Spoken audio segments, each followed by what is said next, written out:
Hey, we're here, everybody. We're here. It is Wednesday game recap show, and sorry we couldn't do a show last Friday. Lots of stuff going on with mom and dad and all kinds of stuff. So, hey, we had stuff we had to attend to. They got stuff they're working on. We're trying to deal with all that stuff, but we're still Packer fans. We still watch the game. We got to actually have to watch the game with mom and dad this week, and there were some things about this game that stood out, and some of the media actually said it after the game, which I think surprised Ben, surprised me. So some people got some of the stuff right anyway. But there's a lot more, and we'll dig into it. Ben's got some videos.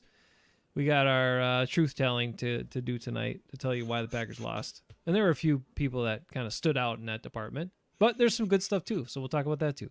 All right. There was good stuff? There was good stuff. Come on. Was there really good stuff? Yeah. Wasn't there good stuff? I don't remember. Look, man, if I was going to say to you, the Packers opened the season with 2 road games and they're 1-1 prior to anything else you saw and all that before the start of the season, you'd have been okay with that, right? Especially with your record prediction of 9-8. I mean, that's pretty much the same. So pretty much like 5. Yeah, but what? Yeah, but what? This game was the Packers game. I know they should have won it. Everyone knows they should have won it, but and they screwed it up big time. They whacked it up, but a couple of guys kept whacking it, the problem all over the place, and Matt LaFleur effed up a couple times, and, then he got all pissy when guys asked him questions about it, and when guys asked him about why David Bakhtiari didn't play. So hold on, let's not get to that yet. I know, we should get to that, though. We should get to that. What do y'all think about that as Packer fans? We'll start off with David Bakhtiari. No, let's not start with that. Oh, Matt LaFleur. Matt LaFleur. I want to show a play. Okay. David's here. David, how you doing? Sorry, we missed you too, David. Missed you too. Dad's here. Good evening. Mom's here. Hang in there, Dad and Mom. Ben's working on a play here. What's on here? What the hey? My computer is just whacked out. Probably taxing your Wi-Fi when you pull that stuff up. Why? It's not even Wi-Fi. It's my computer. I don't know. It's your computer? That's stupid. Computer's getting maxed out, taxed out. I've been maxed out and taxed out the last couple of days. Ooh, I see somebody. I see my favorite guy. Not my favorite, but one of my favorites. My guy. The guy I stuck with. When everybody else All right, you gonna share it? Let's share it. Get rid of him. That's what everybody said. And I said, wow, I like this guy. He's going to be the next great Packer kicker. Here we go. What do you got? Let's share this. Are you shared? Yeah, it's up there. Are we shared? Don't mute yourself anymore, because I need you to tell me when I ask you questions. I have no idea if we're sharing it or not. You should know this by now. It bothers me. And then there's like a 3-second delay, and then it's really stupid, and then our show sucks. Big baby. It's already starting crappy. Why are we doing this? Because you're crabby. Watch you said this. You're grumpy and tired. Okay, I'm watching Yes, because this game doesn't make me any happier. Look down here. It's hard to see. 15 seconds. 15 seconds on the play clock right now. And look at where everybody is. They're all ready to go. They're all lined up. So let's watch this next 15 seconds and see what happens exactly. What in the hell happens? Well, they're getting foot placement down. 11 seconds, 10. Anders, the next great Packer kicker, lining up. Down to 5, 4. Not sure what's happening here. And now it's zeros. And now we got a 5-yard penalty. And then we got to see that stupid mustache. Now, terrible mustache. I don't know what the hell that was. I'm going to blame 2 guys on this. I'm going to blame number 1, Matt LaFleur, for not paying attention. Not paying attention to what the hell's going on the field with his team. At the very first time he could score some points. I don't know what he was doing. I watched the game back again to see if there's any shots of him on the sideline. There were none. They just showed the shots of the Atlanta Falcons on the sideline, pointing at the freaking play clock, and the coach running around like a dumbass. No shot of Matt LaFleur going, what happened out there? What happened out there? Nothing. How do you not pay attention to what the hell's going on? I don't know. You're the head coach. And not only you, isn't there like a headset with all of the coaches on the headset? You'd think so, yeah. Isn't there at least one person who is supposed to be like watching the play clock and being like, hey, Matt, it's down to 5 seconds on the play clock. I don't know what these guys are doing. Be careful. You might want to watch this a little bit. Nothing. Nobody giving him a heads up. And especially the guy who should be paying attention, Rich Bisaccia. This is the kicker he wanted. Ooh, Bisaccia. And if you're going to not, like, this is, and the thing that scares me the most is this.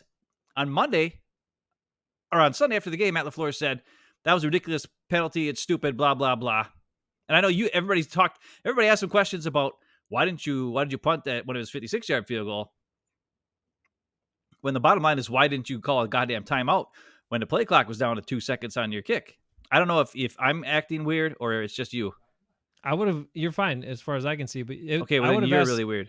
I would have asked both those questions. Right. I would ask them both because they both should be asked. Okay, something's really weird with you. So I don't know if it's me or you, but I don't know. anyways, I'll check it on my phone. So what on Monday, Matt LaFleur said that he was pretty much blaming the kicker, the punter, and the long snapper, saying that they're acting like it's practice out there, just taking their time and not paying attention to the game. Well, you get what you practice, Matt LaFleur. If you don't practice to look out for the play clock, your players aren't going to practice to look out for the play clock. That's on you. That's on Rich Bisaccia. Not a rookie kicker and a rookie punter and a rookie long snapper, because that's what all those guys. Well, actually, the long snapper is not a rookie at all, but he's new. So the question is, what are we doing? What are we coaching? You get what you practice. And that's the bottom line. If you're not paying attention to the shot or the play clock in practice, your players won't either. He obviously has a routine that he runs through. You looked at him. He was looking, he was counting, he was walking over, he was breathing a couple times. He was doing his normal thing he has to do. If I was the coach of that particular player, I'd be like, okay, it takes him 9 seconds to do his whole breathe. And like, I would time him to see what it is he has to do to get ready to kick a field goal.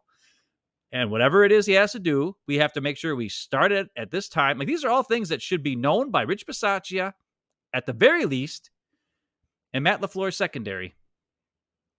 And the fact that this was not addressed in practice only leads to why it was not successful in the game. And it cost you 3 points in a game you lost by 1 point.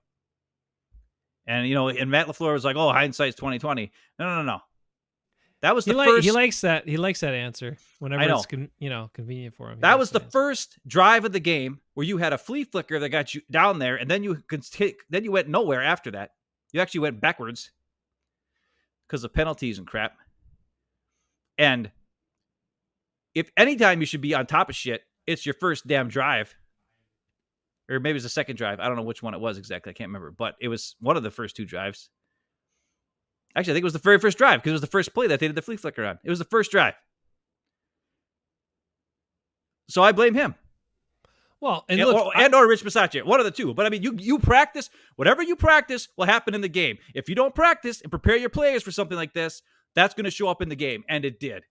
And people need to focus on that and not focus on, well, why did he punt it when it went to 56-yard field goal? Well, because 56-yard field goal is a lot harder than a 51-yard field goal. It just is. So that's why. Okay, sorry, go ahead. That's fine. You can say that. I would say this. I'm going off of memory, so if someone else can prove me wrong, that's fine. But I also feel like Matt LaFleur was indecisive as to what he wanted to do, which meant the field goal unit got out there a little later than they probably normally would. Which, again, you're the head coach. You know what the situation is. If it's third down, you know...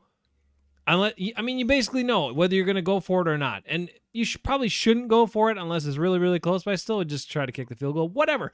We don't have to, like, 50-something yard field goals don't have to be a question mark anymore. They don't have to be something Matt LaFleur worries about or thinks about or contemplates anymore.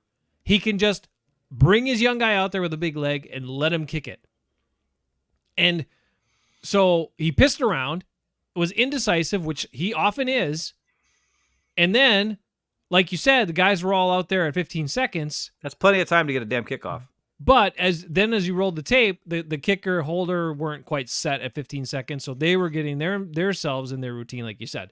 Yep. However, so that's number one. And if you're the head coach, the kicker's not looking at the clock. He's doing his process. You or somebody's job is looking at the clock. Somebody. It's not the snapper. It's not the holder, and it's not the kicker. So it's either one of the other guys designated on the field or it's one of the damn coaches or both. And neither of those things happened, and that was the problem. The other problem is the other question that was actually asked, which is, yes, I get 56 yards as a lower percentage than 51 yards. But Anders Carlson has plenty of leg for 56 yards. And if he's going to make it from 51, he's going to make it from 56. It's not going to be short. No. So not necessarily. Yes, it's a controlled climate. There's no issue here. He's going to kick the damn ball. It's going to go. Not necessarily. Yes, necessarily. It's harder. It's harder to kick it from far. Don't care. I don't care. We moved on from Mason Crosby, Ben, because of this. Because we wanted opportunities to score points when we were like more than 50 yards away. And we have that now with this young guy. So let's do that. Now, the bigger thing would be, what's the point of punting it when the chances of it getting down isn't that great, and it's probably going to go in the end zone because you're so close. So you're really only gaining like 15 yards of field position, if even that. That I would say is dumb. Yes, that's also dumb. So just freaking kick the ball. But, bottom line is, LaFleur made a dumb, it was just dumb. It was rinky-dink freaking operation going on right there. And here's the other way to look at it. Okay, we'll look at it. We looked at it, the probability of making a kick or missing a kick. Here's the other way to look at it. You're willing to give the ball to the other team at the spot where you line up for a 51-yard field goal if he misses, right? Yeah. You're willing to do that. So it's only 5 yards different. You're not willing to do that if he misses from 56. That's dumb. That is your mistake. That is a very stupid determination. If it's 15 yards, I get it. It's 5 yards. I think what happened is, this is starting to affect me, is Matt LaFleur is starting to get frustrated with himself, with his young team, with the injuries on his high-priced players, and the fact that they're never out there half the time. And it's starting to affect his game management. I think what happened was he was pissed that the play clock went down. He was like, fuck it, just punt it. F it. These guys are screwed up. I ain't going to mess with them anymore. Punt the damn ball. Mm-hmm. That's what I think happened. And here's the one more thing I got to say about Matt LaFleur, since we're talking about coaches and Matt LaFleur. I am getting sick. I thought this was just an Aaron Rodgers thing. I'm getting sick of the 4th and 1, 4th and 2, stand there and hut it.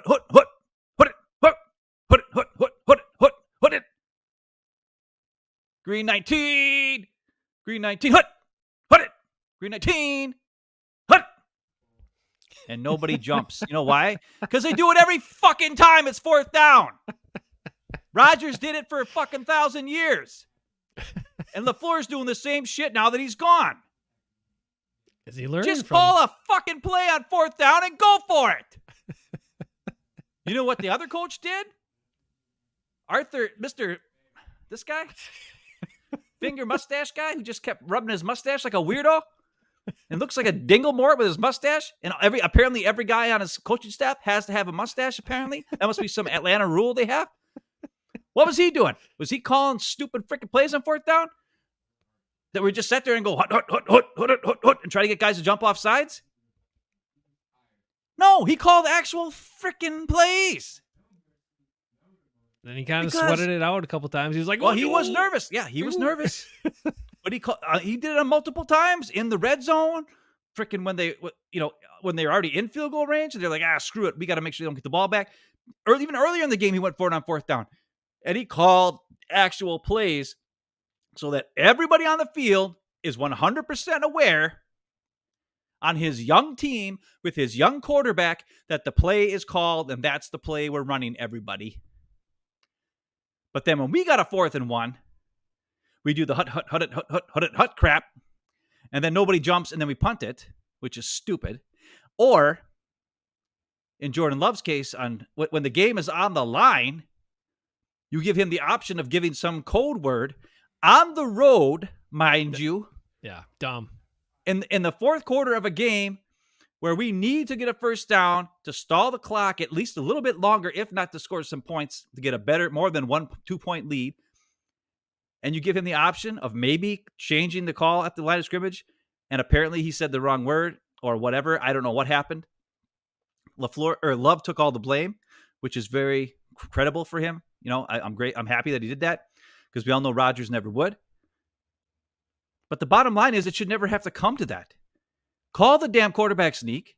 Call a freaking run up the ass gut. Call a sneak out tight end, you know, spider Y banana or whatever the fart you want to call it. Call that. But for God's sake, don't do the hut fake crap because nobody bites on it. Nobody has bitten on it in 5 years. Yes, there was a time when stupid defenses had stupid players and would play the Packers and would bite on it because they were stupid. But no one does anymore because all the guys on the team are like, hey, these idiots are going to try to get us to jump off sides. So please do not fall for it. Okay? Don't fall for it. And they don't. They haven't fallen for it in years. In the preseason, they do because there's dumb guys on the field. Not anymore. It's been at least 3 years since a dumb team or a dumb defensive lineman has fallen for the hut crap that Rodgers always did. Right. It's been a while. And Rodgers was perfect at it. Love is new at it.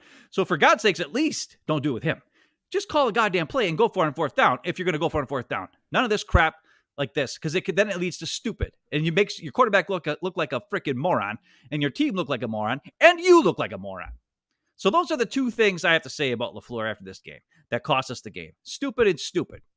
Watch your damn play clock with your kicker. And for God's sake, stop the 4th and 1 hut play because it don't freaking work. Call an actual damn play. God, stupid. I mean, and you take either one of those situations away. It's a 1-point game. There's so many things in a 1-point game that you can point to, but there were some key people who effed up. Matt LaFleur being one of them. Number one. Some other players. David and William G were here and made some comments. We'll get to, and some of these things we're getting to, but just hold on. But anyway, we'll bring them up here. David said, why didn't Wilson get more carries? And why did the coach take the ball out of Love's hands in the fourth quarter and let these young receivers cook?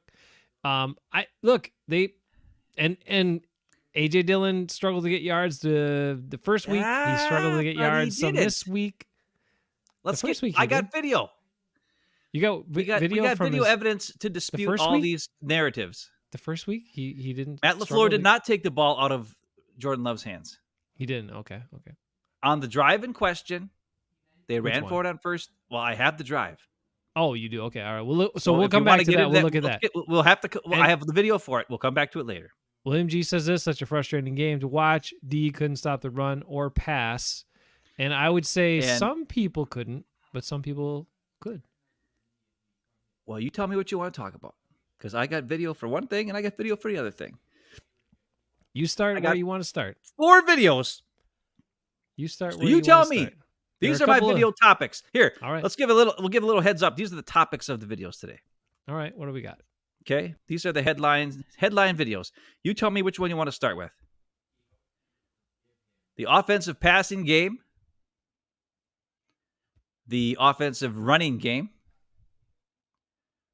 The defensive veterans are slow and not aggressive. And the final category, Jair, not worth the money. You tell me which of those 4 topics you want to get into. I've got them all. Boy. I mean, I looked at, we watched the game, and I had 2 major issues during and after the game from the defensive side. And I told you what they were. And one was Jair and one was Rashawn Gary. Not maintaining leverage on some key plays. Like he did not maintain outside contain when it was his job, clearly. Okay, well, And which then, one you want to go with? and then we had people bagging Savage. And I also want to show that fourth down run because I'm sure you have it. But on the fourth down run, whoever said Savage did anything wrong there, he did not. He played it the way he should play it. And I can explain that to you when we see it too. But I don't care. I know it. I know. Let me say this before we get into it real quick. I know that a lot of people think, well, I know that I have said things about Jair Alexander for quite some time. I know I have. And it's never that I said he was bad. I just said there were many deficiencies in his game. I said he was pretty good at covering people and very good at covering people if he could get away with holding, grabbing, and stuff like that, which defensive backs sometimes get to do. Okay. He is very selective in when he tackles. He's very selective when he chooses to be physical and try to hit somebody, and it's not very often. And most of the time, he's very unreliable in run support, and he's also not aware of finding the ball in the air most of the time. So when you look at the total package of a defensive back and a corner, I understand their number one job is cover. I understand they get paid to cover. I get it. But all of these other facets of their job are important. And if you at least aren't capable in tackling, then that can cause major issues for your run defense. Major issues. If you do not get support from the corners on the outside, that is going to put you in a bad spot, and a lot of guys in a bad spot. Because I think we were watching the game, and I thought the defensive line played pretty damn well. I thought overall the interior guys played pretty good. They had pressure consistently against the run. They were up and down a little bit, but against a good running team like Atlanta, that's going to happen. Quay Walker's all over the damn place. But Jair, not there. Not there when you need him. And on top of, what people said criticizing his game after this one was because he gave up a lot of catches and he got beat on pass patterns and couldn't cover Drake London, sadly. But he had all the other deficiencies exposed as well. So it was the thing that he's supposed to be good at. He wasn't even good at that. That's why people criticized him. I'm critiquing him harshly because of the poor tackling and not even trying to tackle most of the time. So what do you got for video here? Is it Jair, since we're talking about him? But one thing I want to make clear before we go is I don't want to talk about how Jair is bad. I would love him to be good. I would love him to be good at all these things, but he's simply not. He thinks he's better than he is, number one, which is a problem. I said it from when they first drafted him. He's a guy who's going to want top dollar, who thinks he's awesome. He thinks he's the best thing in the world, and he still does. And he's going to want all the money. He got all the money. He still thinks he's the best thing in the world. A bunch of people tell him he's the best thing in the world. It's not great. He doesn't respect his opponents, which is a problem. And he has a lot of holes in his game, which is also a problem. And I'm sorry if you're a huge Jair fan and you love Jair Alexander. I'm sorry. I'm just telling you the truth. I did not like him or not like him. I was a little iffy about him with his attitude right out of the gate. However, I liked his play as a rookie. But then since then, and since his first injury, he's taken away the physicality of his game, and the run support is not there. And he's just going for what he can do to get paid, which is cover guys. But the picks aren't there either most of the time. Just a heads up if you look at his career stats. So, okay. All right. Sorry. Blab, blab, blab. Are we sharing or what? Yeah, now we're sharing. Okay. Because you can say all that stuff while we're watching video instead of just saying, well, I'm not watching video. I'm done. Here you go. Oh, that's a terrible one right there. Although everybody thought it might be a pick six, that running back probably tackles him. I'm just saying, but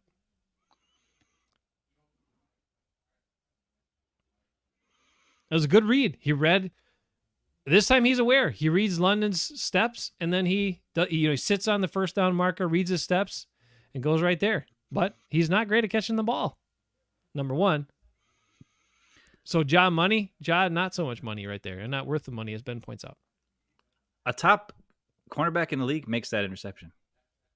Sorry. What? Well, he's supposedly the best. A top paid corner in the league makes that easy interception. All right, now let's watch him in zone coverage, I believe is what this is. Oh, boy. Here's my question. Drake London is a 6'4", 225-pound wide receiver, 220-pound receiver. Is he that big? He didn't look that big. He doesn't look that big. And none of that, he's not known for his speed. He ran like a Right. 4.6 or something. Yeah, Why he's is slow. Jair 20 yards off the line of scrimmage from where or 5 yards away from him, worried about a speed route with this super slow receiver? Like, he can't catch up to him if he gets past him. But he's playing this like this is Tyreek Hill here. I mean, look at this. He's giving him a 3-yard cushion.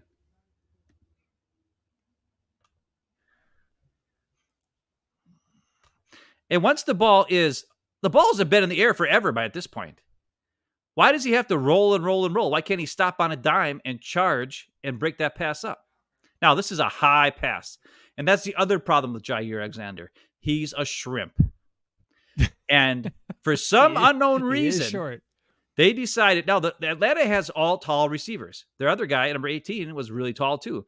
Mm-hmm. So both of their receivers are tall. And this guy is obviously their first-round pick from last year. So he's a number 1 receiver in the game, right?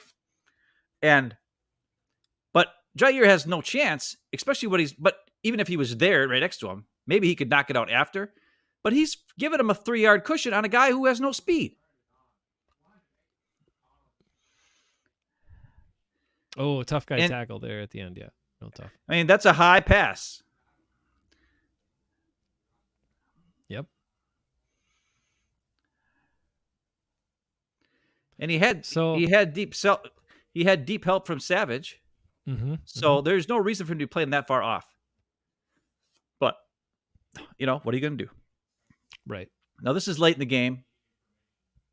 And just so everybody knows, that wasn't a him man-on-man against London either. Just so anyone that wants to say he's always manning up on the best receiver, he's not. Well, they're mixing zone coverage. They're mixing man coverage. They're doing different things. But he was most of the time on him. Almost every time he was on him, even in the zones. They'd switch sides you watch whatever London went. There were times where Rasul was lined up over here, and then if London went to that side, Jair would switch with him, and Rasul would run back over to this side. So it happened a lot. And didn't London have like no catches in the week 1 or 1? He had 0 catches in week 1. Okay, yes. Just to clarify. Okay, good. Thank you. Yeah, and then this play, I put this in there because when I watched it back, it just looks like Jair is like a little boy or like a little kid playing with his big brother.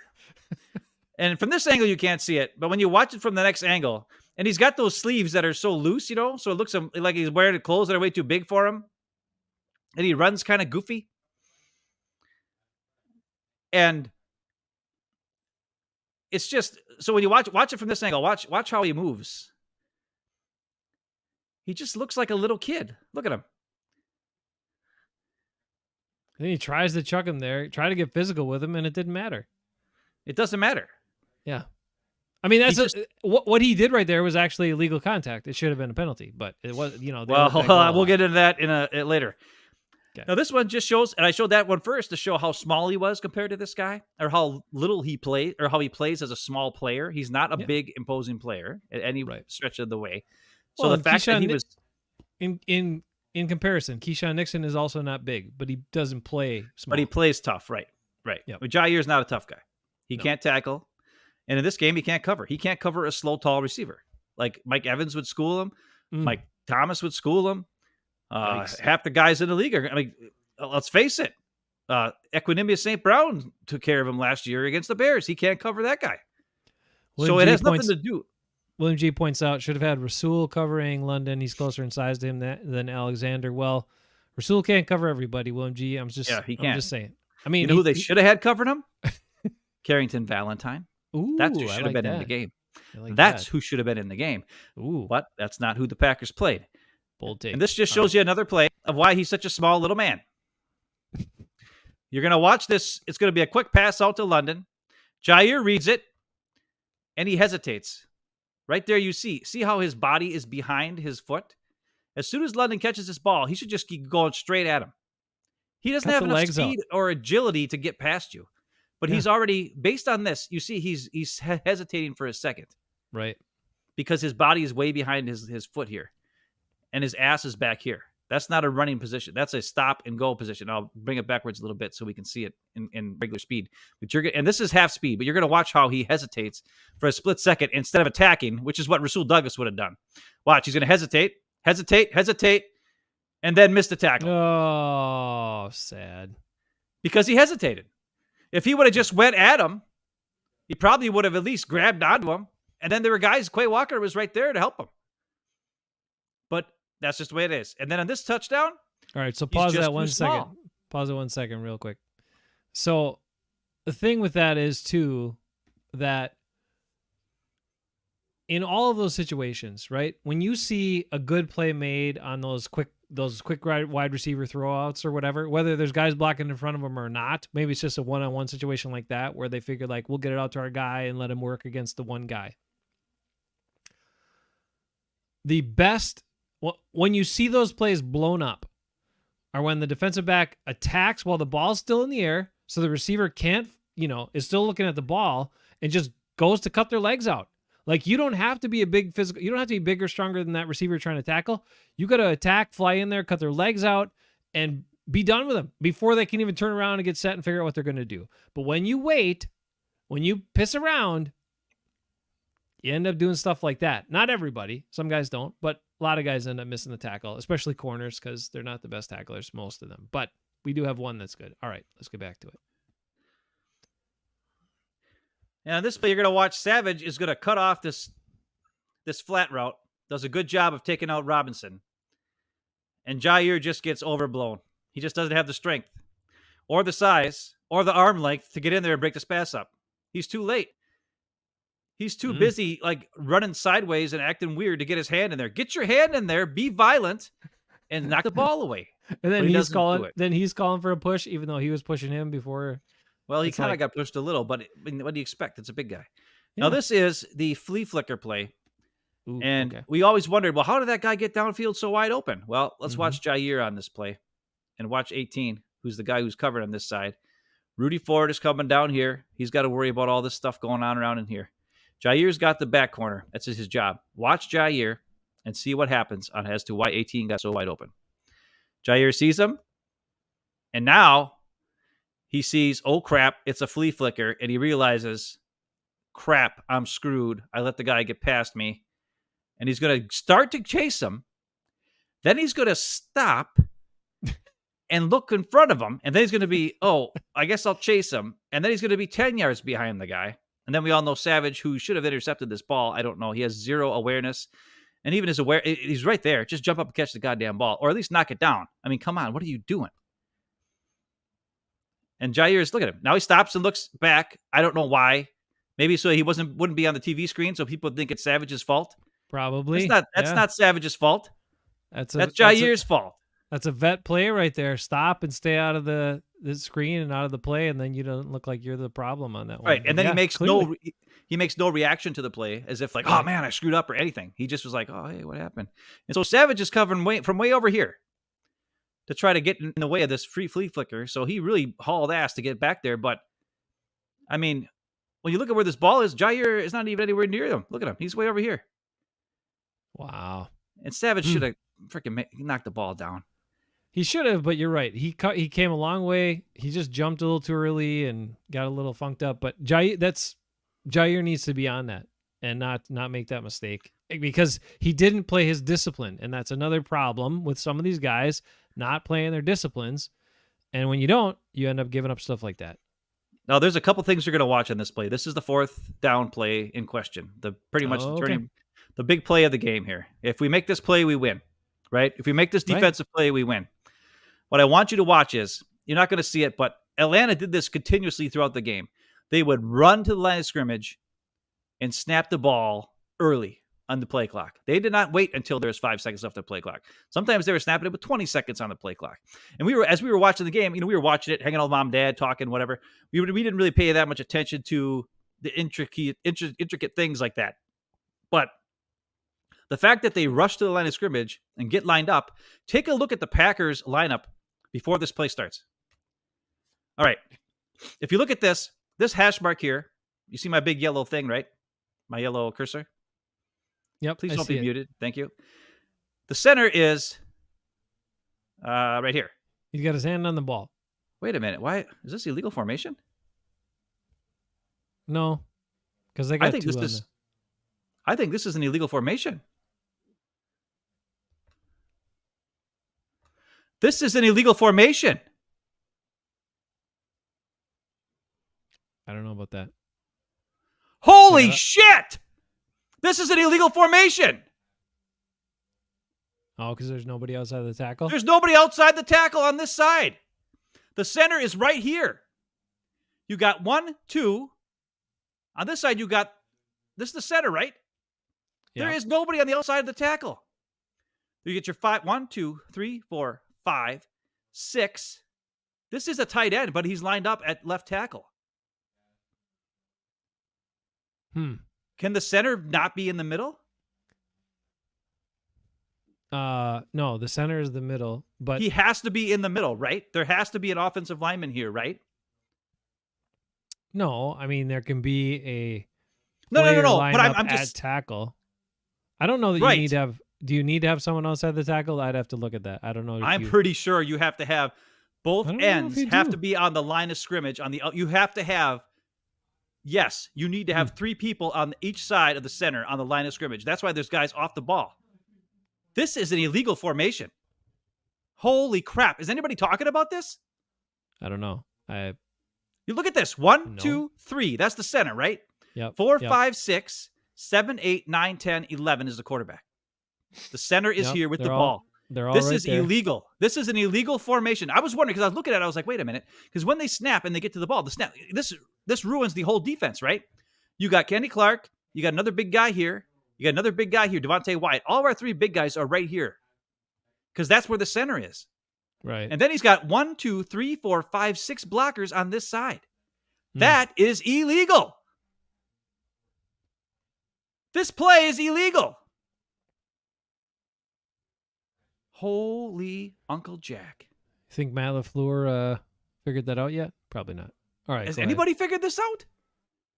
Am I the only one? I just saw this because I'm sorry.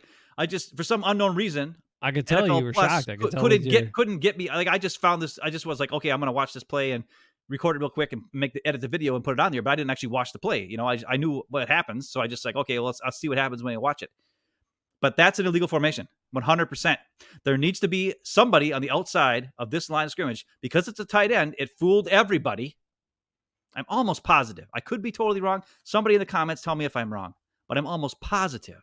I have to look that up. I don't know what the rules are for sure. 100% positive. But let's just say, even if that's not the case, even if it is a legal formation, let's say it is. This is a complete overload. So what in the hell are the Packers doing with their defensive alignment? Well, that's the thing. Ghost says you are wrong. So maybe I'm wrong. I don't know who Ghost is. I'll have to look it up. Okay, Ghost. I could be wrong. Maybe you don't need to have a guy outside the tackle. You just have to have 7 guys on the line of scrimmage, and the center can be anywhere. If that's the case, that I could be totally wrong, and that's fine.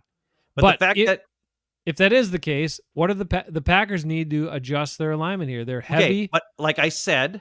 Okay, what are you saying? They ran to the line of scrimmage and snapped it immediately. There was no time. This is like fire drill. These guys are pointing at each other, and you look at the line. You look at what is going on because the center is here. These 3 guys are lined up on the ball, right? Like they're all goofed up in the middle, right? That's what they want to do. Because it's 4th and short, and they're like, we were looking for the sneak here. We got to stop. We got to block it up. I get it. And then you look here. You got Preston on the outside, so you've got 4 big guys pretty much on this side of the ball. Rasul is really worried about, I don't know what he's worried about. Nothing. I guess the tight end is who he has to watch.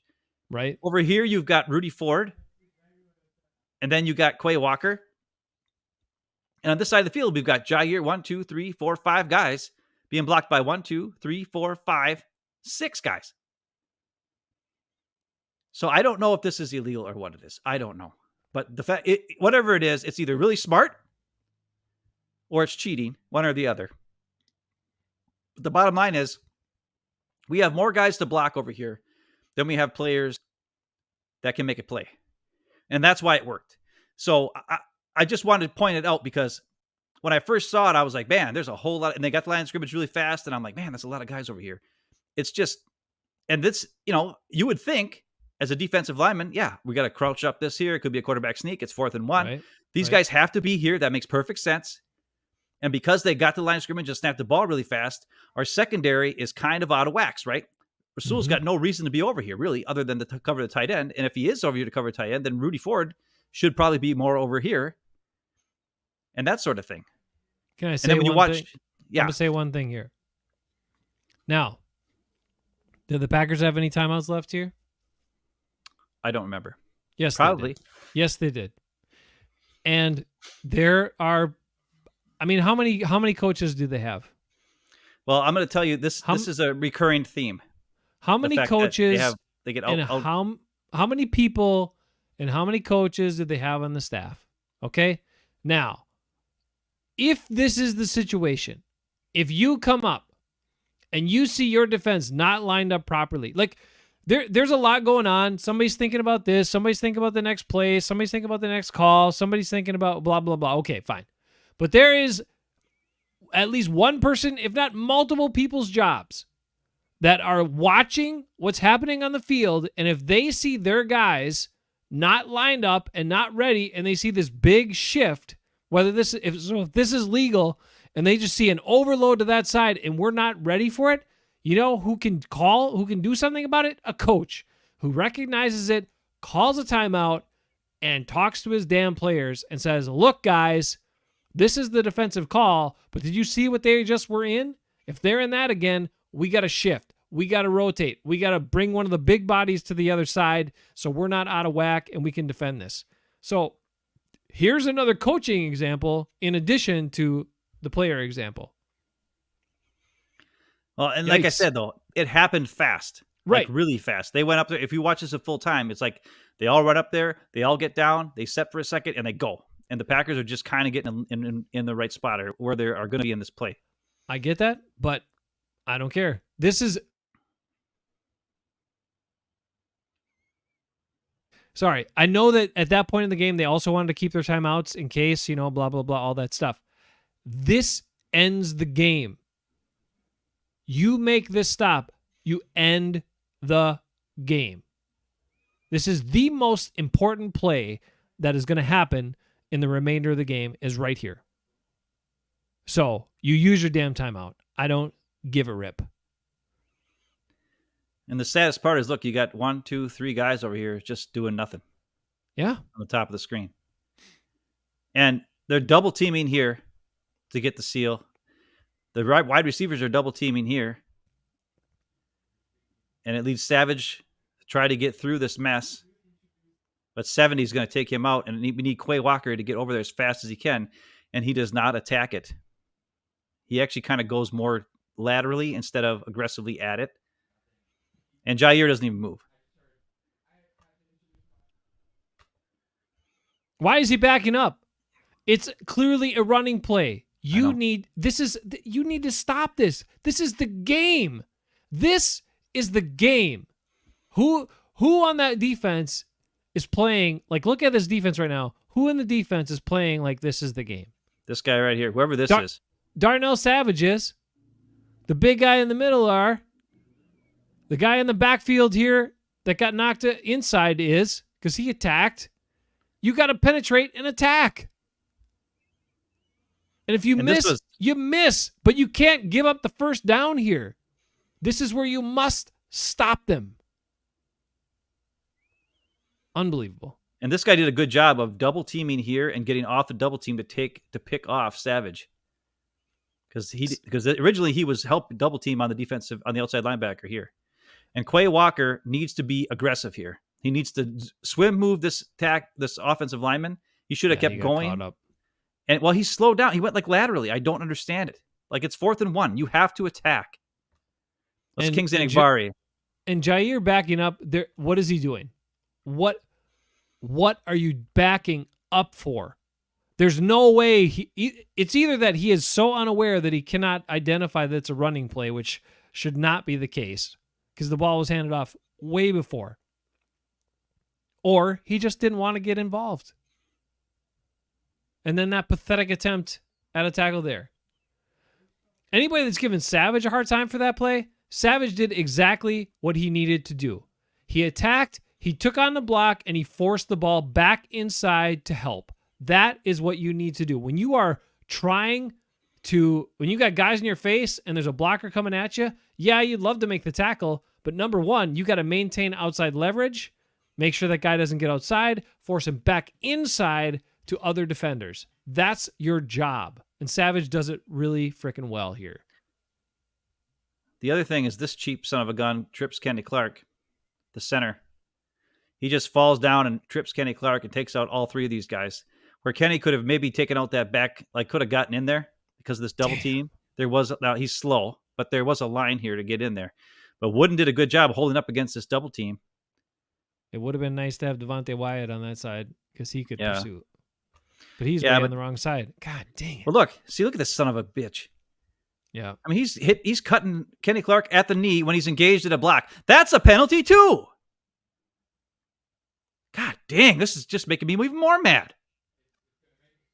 And then Kenny's laying on the ground because he got hit in the knee. I don't know.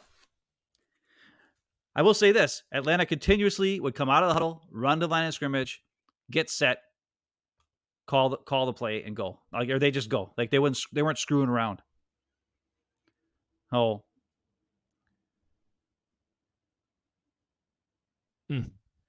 See, now Ghost is saying there needs to be 2 on each side since there's usually 5 linemen and the tight end counted as a second guy. That is true.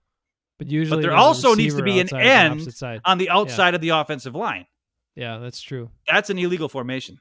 So not only was it illegal formation, it was a cut block on a player engaged in a block by the center. There's 2 penalties on that play. 2 penalties. I don't know if anybody else has shown this or whatever. Have the Packers realized this and sent anything to the league about it? They should. I don't know. I've never been more mad. I'm even more mad because that's our game. We won that game. That's why.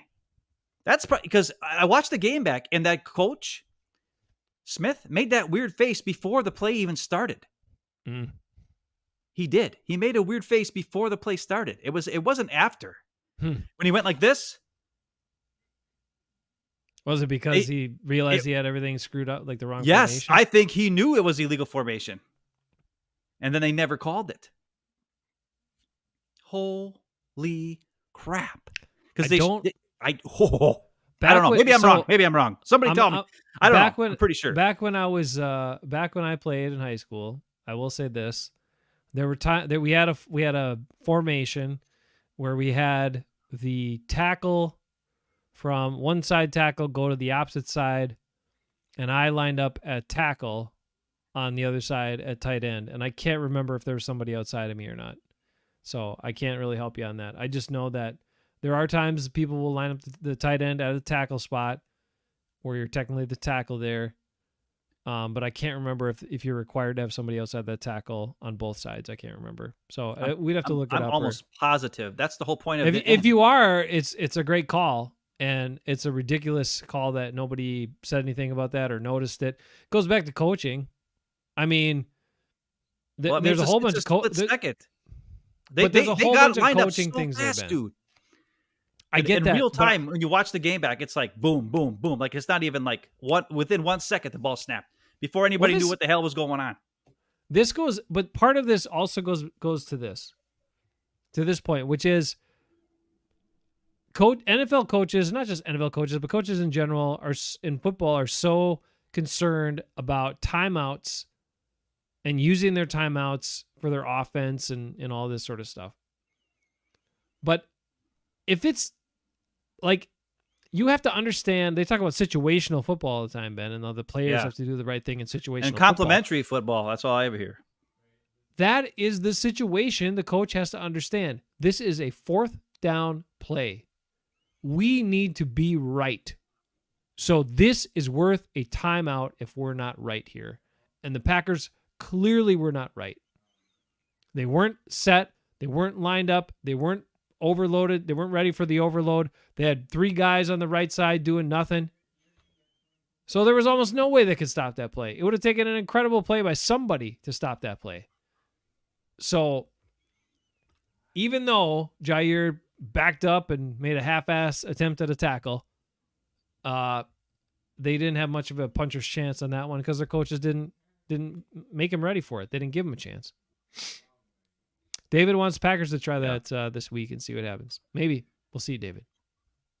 Well, hey, I mean, Matt LaFleur, if he's watching the film, he just saw what they did, and it You should learn something. not only that, but it shows you the advantage of getting to the freaking getting the play out there, getting your guys lined up, and just going instead of waiting until Yeah. the play clock's down to 1 second constantly.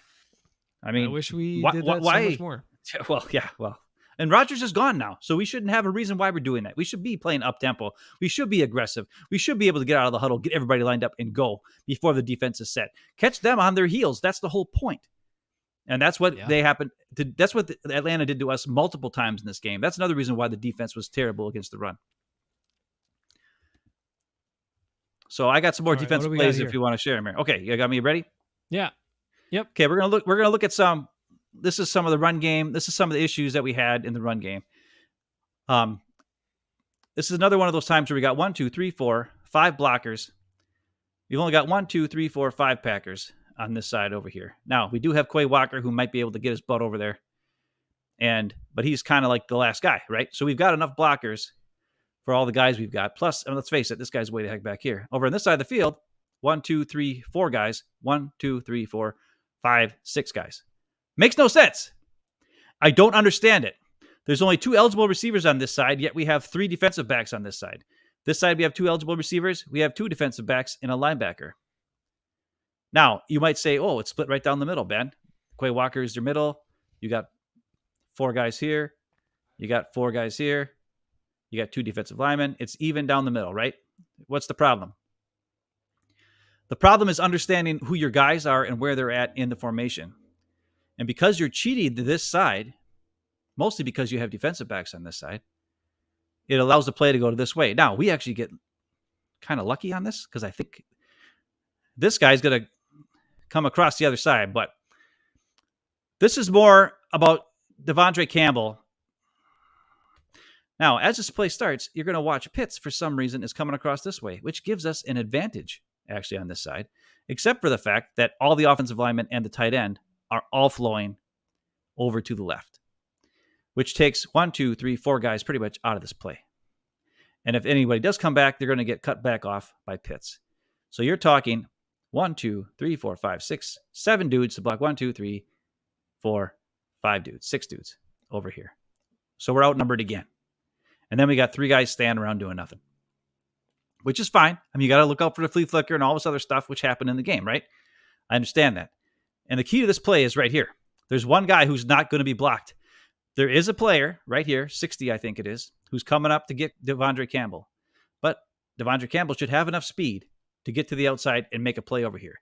Because he did not go in motion with the tight end Pitts, who is right here blurry, going across the screen, that means this is a zone. So his read should be whatever comes to the flat, which will be the running back if it's a passing play or if it's a running play. His read is the back at this point, because it's obviously a zone, the way these guys are playing, and the fact that he did not go in motion to cover the tight end in motion on this side. He's looking at the ball and at the quarterback and what's going on. And as soon as he sees this guy go to the flat, he should at least go to cover him, or go, and even if he doesn't know he has the ball, he should at least be moving in that direction at a fast pace to cover the running back. But he does none of that. And it's actually a running play. And there he is. And he's lollygagging. And Bijan cuts it back inside. And then that allows this guy to seal off Campbell. And we get a big run up the run. And Rudy Ford's got to make the tackle. Dang, Rudy Ford again. Because Campbell is just, he takes himself out of the play. Instead of attacking vertically, he runs laterally, lollygagging, and causes a problem. Now, this is another one of those times where they get up and the ball snapped right away. This is at half speed. The Packers just got barely in line of scrimmage, and they're not even know what's going on. Before they know it, it's a freaking 8-yard pass. And it's Rasul over there. But they got in line and just did it really fast.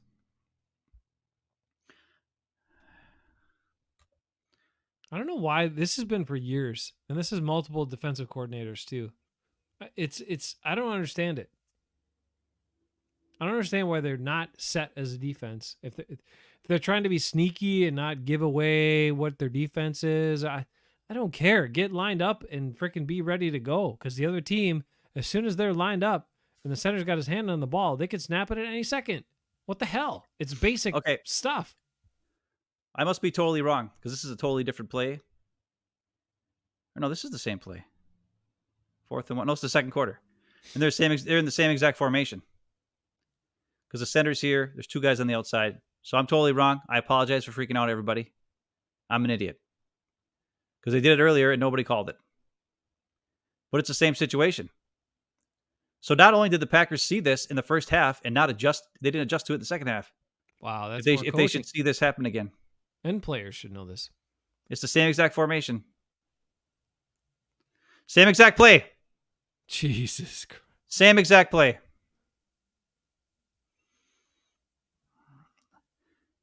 Wow. Same exact play. And that was in the second half with 25 seconds left on 4th and 1. Second quarter? Yeah. In the second quarter. And they did it again in the fourth quarter on the same exact on a 4th down play when they needed it. Exact same play. Exact same formation. Wow. And we did not adjust. The difference was we had Rasul over this time. And the difference was Gary didn't even do nearly as well as half those guys did. No. Kingsley and Igbara did way better than Gary on this play. Kingsley on that late play. That's why it wasn't nearly as big of a gain, because Kingsley had a lot of penetration against that double team. Gary just gave up the edge and didn't do much. Wow. I did not realize that. Thank you for pointing that out, because that's freaking ridiculous. That makes me it's even more of a coaching issue now the more you watch it. And if you want to sit here and talk about the players in the run defense, and yes, the players have to do better in the run defense, but if you're being put in a position where you're already at a disadvantage, I mean, either there needs to be a built-in option to shift, which, I mean, at a high school level, we had that option. If there was an overload, I mean, this is the NFL, Ben. I'm just going to say, this is the NFL. When you played in high school, if you saw an overload, we had the option to move. We had the option to shift guys over a whole gap. So either if that's not an option for these players, because the coach says, no, you can't deviate from whatever's called, or the coach, I don't understand it. I don't understand it. It makes no sense. If you have that many blockers on one side of the center, either you call a timeout or you call a shift and you freaking move over and get set, because it makes no sense. Why how are you supposed to stop that play if you don't have enough guys over there? You can't. Okay. I put you back up here on the screen. So this here is more showing of how we got outstretched or outflanked based on numbers again. So if you look here, we're on the hash. They're lined up on the hash mark to the top of the screen. Center is right in the middle. Campbell is lined up right in the middle. We only have 2 down linemen. We have 2 stand-up outside linebacker types here and here. Problem is, on the bottom of the screen, you've got 2 receivers. Top of the screen, you have 1 receiver and a tight end here. So if you don't even count the center, you got 1, 2, 3, 4 blockers for 1, 2, 3, 4 guys. And Quay is cheating this side for reasons I don't know. This formation should be a little bit, the linebacker should be moved over a little bit. Campbell should probably be here. Quay should probably be right over the ball. And then that way they can adjust easily, because whoever's covering this tight end is either going to be Savage or Quay Walker, right? What happens if this guy goes in the flat? You think Lucas Van Ness is going to cover him? I highly doubt it. I'm pretty sure when there's only 4 down linemen, he wants to run to the quarterback, right? So this is an odd formation to me, especially when you're got 2 receivers on this side of the field and only 1 Jair in your safety. Your only back safety is on this side of the field, even though you have 2 guys that are possible receivers on this side of the field, which also could include somebody moving in motion or the back coming out to this side. You'd be really in trouble on this side of the field. Now, this happens to be a run play.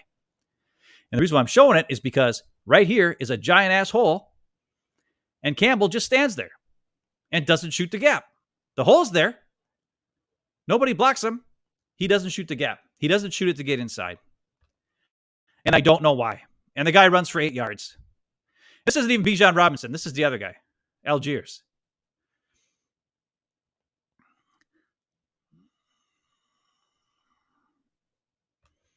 So you look here, Kenny Clark's getting double teamed. Kyle Pitts is taking out Lucas Van Ness. This is not a known for blocking tight end. This is a receiving tight end, taking out our 270-pound awesome first-round pick, apparently. Getting blocked by like this with this guy. And watch how Campbell takes Why is he going there? This side. So Right, you have that two read- linebackers standing next to each other. That read makes no sense for him. Right. Like, look at he. First of all, the back is going to his left, right? He should The be back is to this going to his hole. left, and the blockers on his guy in front are pushing his guy to the inside. So his read should easily be going left of that mess in front of him with the back. What is he doing? I don't know.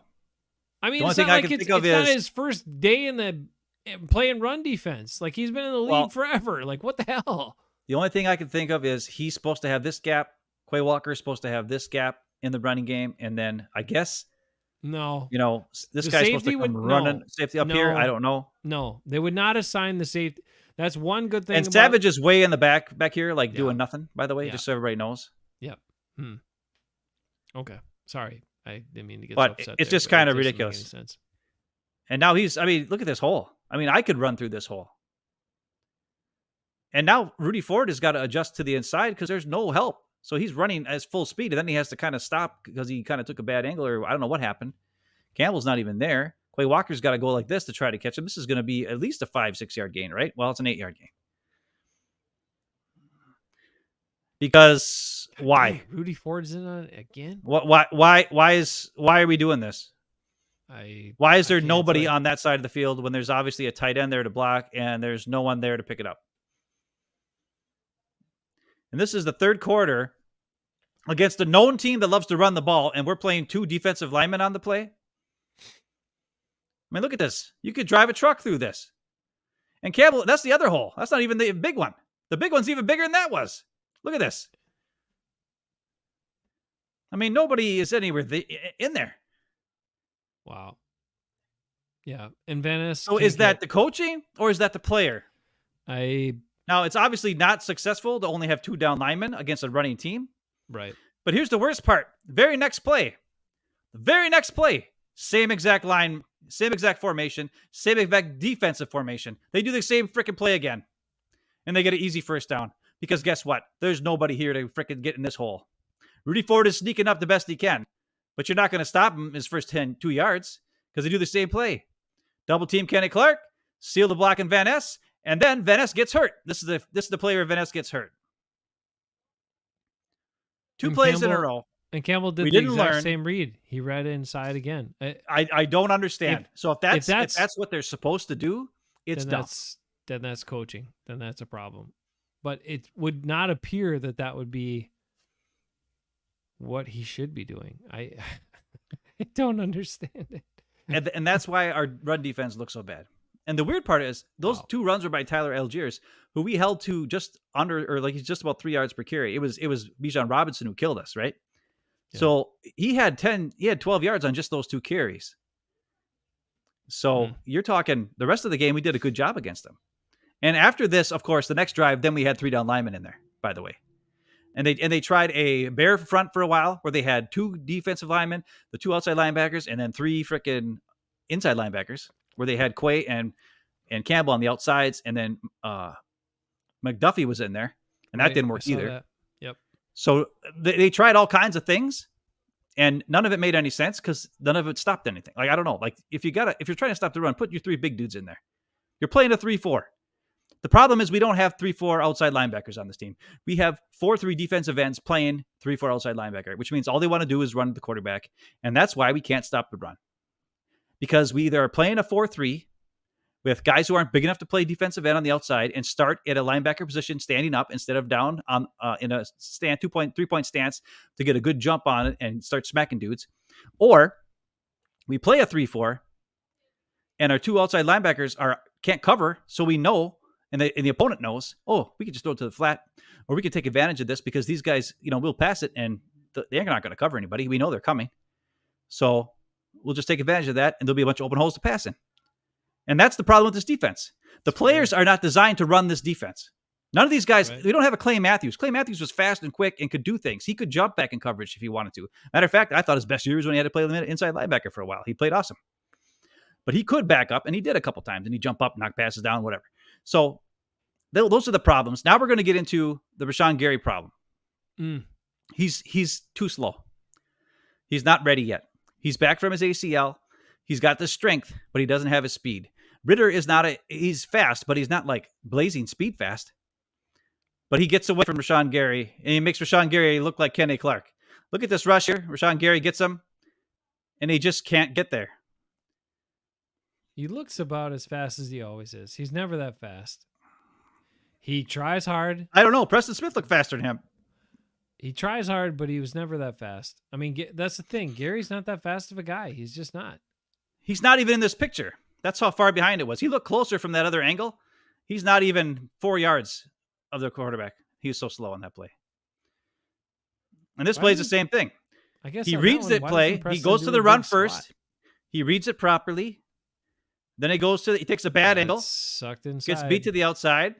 He's too slow. Gave up his edge. And then this was the play where luckily the guy stepped out of bounds on his touchdown, right? Yeah. Otherwise, it would have been a touchdown. Yeah, very close. And then this is the play that we're all talking about,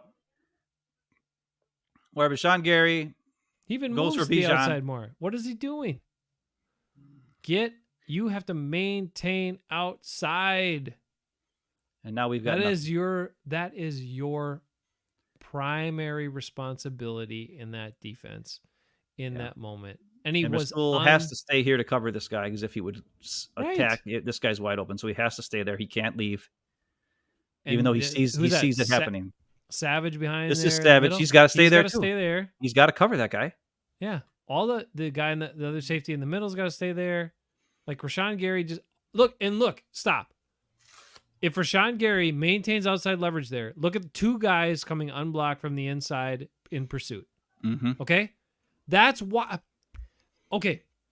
Football is not that hard sometimes. There are reasons for some of the discipline things that they set up on the defensive side, especially. One of those is you don't let a guy get outside. And sometimes it's hard not to, because you want to jump in there and make a big play. I get it. But when you give up the outside, you open up so many problems for your defense and so many opportunities for the offense. If you maintain outside leverage, if you maintain the outside and force it back to the inside, there's almost always pursuit from the inside that can help you out. Even if you can't make the play, even if you don't make the tackle, maintain outside leverage, force that guy back inside with the ball, and good things normally happen. That is the basics of football. They teach you from Pee Wee League to junior high to high school to college to the NFL. And Rashawn Gary just didn't do it. That has nothing to do with his ACL injury. That has nothing to do with anything else. It's a discipline thing. He screwed up and did it over and over again in this game. And then he said crap about the young guys after the game. It's like, screw you. He didn't say. I watched his interview. Whatever the headline was wrong. They asked him. I'm not saying he said. Fine. Let me rephrase. He didn't say crap about it, but he insinuated that the young guys have more stuff to do or get better and blah, blah, blah. The question was, what do you tell the guys to get ready this week after a tough loss like that? That was the question. And he said, well, you got to watch the vets and see how we prepare and do whatever we can. And those guys just got to pick it up and do the same. It was something like that. He didn't call anybody out. The headline of it, though, was like, Rashawn Gary has stern message for the young players. And it was a stupid headline. Yeah, because it did not match the question, and it didn't even match what he said. So it was a dumb headline, and we all saw it, and whoever didn't actually see the interview thought, oh, Rashawn Gary's calling out the young guys. No, he wasn't calling out the young guys. Just a heads up to everybody. That's not what he did. I appreciate that. I appreciate that, but I also want him to play his discipline and maintain outside leverage. Otherwise, he's just Zadarius Smith. Well, I'm gonna. He's who did he learn from? We I'm just can't gonna say have that. this. We I'm gonna can't show have you that. my guy, Rasul Douglas, who Mm-hmm. this is after that play, by the way, after the Mm-hmm. touchdown and after he yelled at Rashawn Gary for not doing his job. Yep. Rasul does the same thing here. Rasul bites on this 18 on the inside route, and Bijan Robinson sneaks out. Bijan Robinson, who everybody knows is awesome, gets wide open over here. Remember on that play, he gets wide open? Well, it was Rasul's fault. This is Rasul right here. That was his fart too, probably. See that? He bites on this 18, even though Quay's there. Right, Quay's there. Let him be there. So I don't know why he's biting on that. He should be right here to cover him. Good read by Ritter. He saw it, gets it out to his guy. And then you know what happens after that? He goes for a bunch of yards, and then everybody's like, Rudy Ford, oh my God, why is he so wide open? What the hell is Rudy Ford doing? It wasn't Rudy Ford. It was Rudy Ford's tackling everybody in this game, apparently, because Right. almost every damn play you've shown, Rudy Ford's the guy making a tackle, for crying out loud. What the hell? But then later on in that same drive, Rasul did this to make up for it, to hold him to just a field goal. So even though he messed up, he made a play later on, knocking the ball out. So we got to give him some love for that. But he screwed up too. So I'm not holding a grudge against the guys, Jair and all these other guys. Rasul screwed up on that earlier play, but he also made some really awesome plays. And then the offense didn't do anything with him, like this play where Kenny Clark gets great pressure early in the first quarter, gets in Ritter's face. The ball floats. And of course, Rasul comes from out of nowhere, even though there's two Packers there, and he says, I'll take it. You guys can you can take the play off here. I got it. Rasul goes up and grabs it and gets the pick. And then, of course, the Packers do nothing with it after that. So I just had to end the video with something positive, something cool. And so that's why I put that at the end. So, yeah, I don't know. So we got all of that. Let's see. Jonathan says all good points. I think he meant what I was saying before, not anything you said. David said the rookies were not the problem. All they did was score touchdowns. That's true. Rookies. And that's something I want to finish up on for one of the positives and one of the things for perspective too. And then Cali Packer series says, sup guys. I know you guys gonna be negative today. LOL. Not all negative, but we did have to try not to be. We look, the biggest thing, Cali Packer, as we're looking at this, is it's a lot of coaching issues here. Well, that in veteran players. And it's either coaching or the guy's not playing the disciplines of what they're supposed to do. So it's hard to say. And like you said, most of the mistakes not made by the young guys, by guys who should know better. Yeah. I mean, the defense has got mostly, veteran players who should know what to do. I'm sorry. Devondre Campbell, he should not have been an all-pro the year he was an all-pro. He just had a lot of tackles, and for some unknown reason, they made an all-pro. He's not good enough. He doesn't attack. He's not aggressive. He doesn't. Passive. He's very passive. He's a very passive player. He looked good against dub quarterbacks that one year, and that's how he got his all-pro year. But he's not a bad player, but he's not a all-pro player, and he's certainly not worth the contract the Packers gave him. Better than Clinton Dix. But that's who isn't. What I'm saying is, remember he was a Pro Bowler once too. But yeah, I know. Rashawn Gary, I don't. His speed is not back yet from his injury. He's just not quite there. Come on, he never had speed, dude. He had enough to make some plays. Like he looks like Kenny Clark out there, dude. No, he looks like Kenny Clark out there. He looks the same to me in terms of his speed. He's never a fast guy. The thing that he has is he has good bull rush. He's got pretty good pass rush moves, and he's strong. So he could overpower guys and get there quickly, but he never had chase guys down speed. He never could do that. Never. Go back to any tape. Well, then move him to defensive tackle and put Devontae Wyatt out there then, because he's got speed and can chase a guy down. Yeah, Devontae Wyatt, 310 pounds. Right. He could chase a guy down better than Rashawn Gary. And the other bottom line is Jair Alexander is probably the most overrated Packer cornerback since Tyrone Williams. Whoa! I noticed. I saw something came over my feed today on Facebook. It was a video that you put up that said, "Hey, somebody on Hafman Bros knew about Rasul Douglas before even Rasul Douglas knew about Rasul Douglas. And it was showing me talking about how I thought Rasul Douglas was a better corner than Jair Alexander. And it was before the Carolina game where he saved the game with the pick at the end. It was the week before when I showed a bunch of plays that he made on the game before.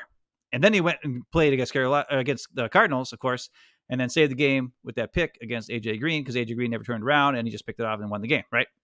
He's smart. And I said all the stuff, and I said, I don't think Jair is even the best corner on the team right now. I think Rasul Douglas is, for all the reasons that I mentioned, which was Rasul Douglas can catch the ball. Rasul Douglas can tackle. Rasul Douglas will knock you on your socks if he has to. Rasul Douglas will knock the ball away if he has to. Rasul Douglas will tip it in the air if he has to, so another guy could pick it off, like Savage did last year, and return it for a touchdown. And that's why Rasul Douglas is a better corner than Jair Alexander. All Jair has on him is that he was a first-round pick, and that's it. He might be faster, but it doesn't help him because he's so small and unaware. Unaware. There's somebody that will argue that point against us, Ben. And he's here. He's right here in this video. Yeah.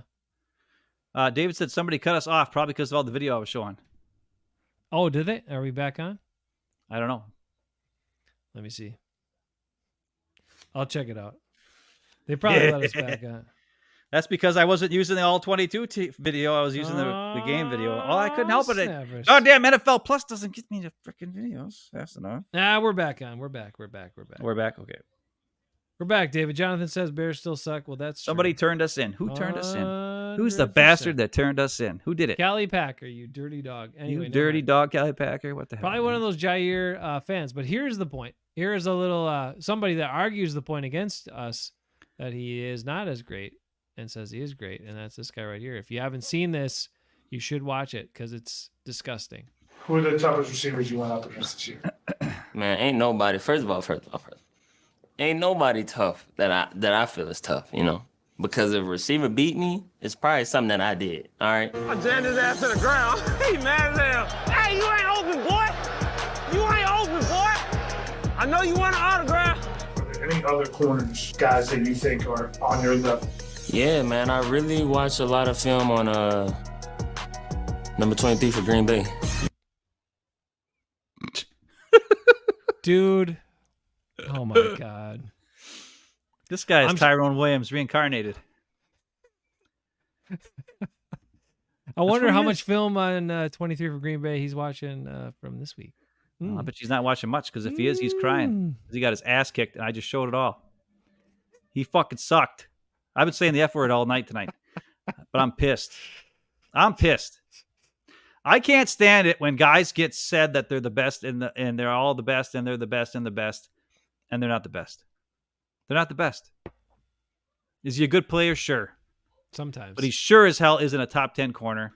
He sure as hell isn't in the top 23 player in the NFL, top 100 or whatever the hell he was. No way in hell.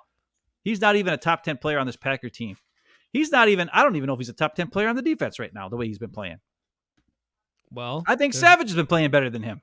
Hold on. We got to get another perspective here because we're all about fairness on the show and perspective.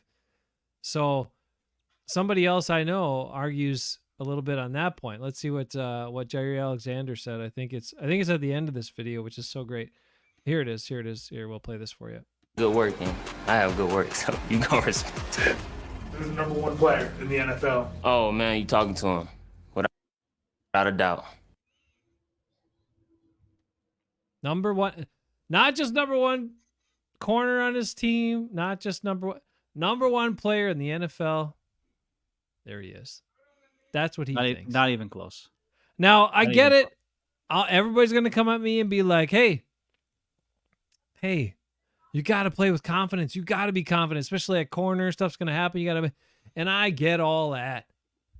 But when someone asks you who's a tough player to guard, and your answer is nobody's tough to guard, they only get open if I do something, I screwed up something. That means you screw up a lot. You do screw up a lot. That's what it does mean. But number two, it means you don't respect your opponent. And if you don't respect your opponent, you're going to get got in the NFL 100%. This ain't Louisville anymore, Jair. This isn't Louisville, Kentucky playing college football against a bunch of chups. This is freaking the NFL, and you getting your ass whipped, boy. And you don't tackle anybody anymore, not since you were a rookie, and you sure don't cover that great, and definitely not as great as you think you cover. So I'm sorry once again for the Jair fans. And just to clarify, I don't want him to not be good. He just isn't. So I will tell you reality when we see it. The problem is, the two problems are, not only does he not realize it, but a bunch of the other Packer players and coaches don't realize it because they're going to keep putting him on the number one receivers. And if they keep doing that, he's going to get his ass torched this year. Well, not if he's playing against a smaller guy. I think he can handle the smaller guys. I don't think Jair is a terrible player. I'm not think so either. I just don't think he's nearly as good as he and a lot of other people think he is. That's all. I think he's still a good player. You're saying he's not good. I'm saying I'm not saying he's not. Well, no, he's not good. He's good at he's good at one thing, which is covering a guy primarily, as long as that's what he has to do, and he's not as long as he's 6 feet tall or shorter. Right. Because if he's taller than 6 feet tall, he's going to get schooled like he did or whatever Sunday. He's pretty good at that. Unless the guy's really fast, he can't keep up with the really fast guys, and a lot of guys can't at corner. I get that. One other issue with all of this, including him thinking he's so great, but all of this is that other teams like Atlanta and other teams are coming. They went after him. They recognize he's not as great as everybody's saying and as he thinks he is, and they're going to come after him. Because when Atlanta wanted to run to the outside, they made sure it was the 23 side. Just saying. Well, not always. They ran against Rasul there. Yeah, one time. On 4th and 1 at the end of the second quarter. But a bunch of other freaking times, it was Jair's side and other teams. You don't think coaches learn from the previous week's tape? They do. So he's going to have, what I'm saying is this, he has a chance, but he's got to step up and show he can tackle. If he does that, even if he does that in one game, teams will back off. But if he doesn't start showing he can tackle consistently, teams are going to come after him, man. And not with receivers. They're going to come after him with running the ball to his side. Did you hear that? And that could be a problem for the Packers' run defense as well, just so you know. David, you don't like mouthy players. I don't like them either. I mean, look, I don't mind guys talking a little trash, but when you think you're all that and you don't show respect to anybody else, then we got some problems. What happened to players like Emmitt Smith, who scored a touchdown, handed the ball, the ref walked out the field.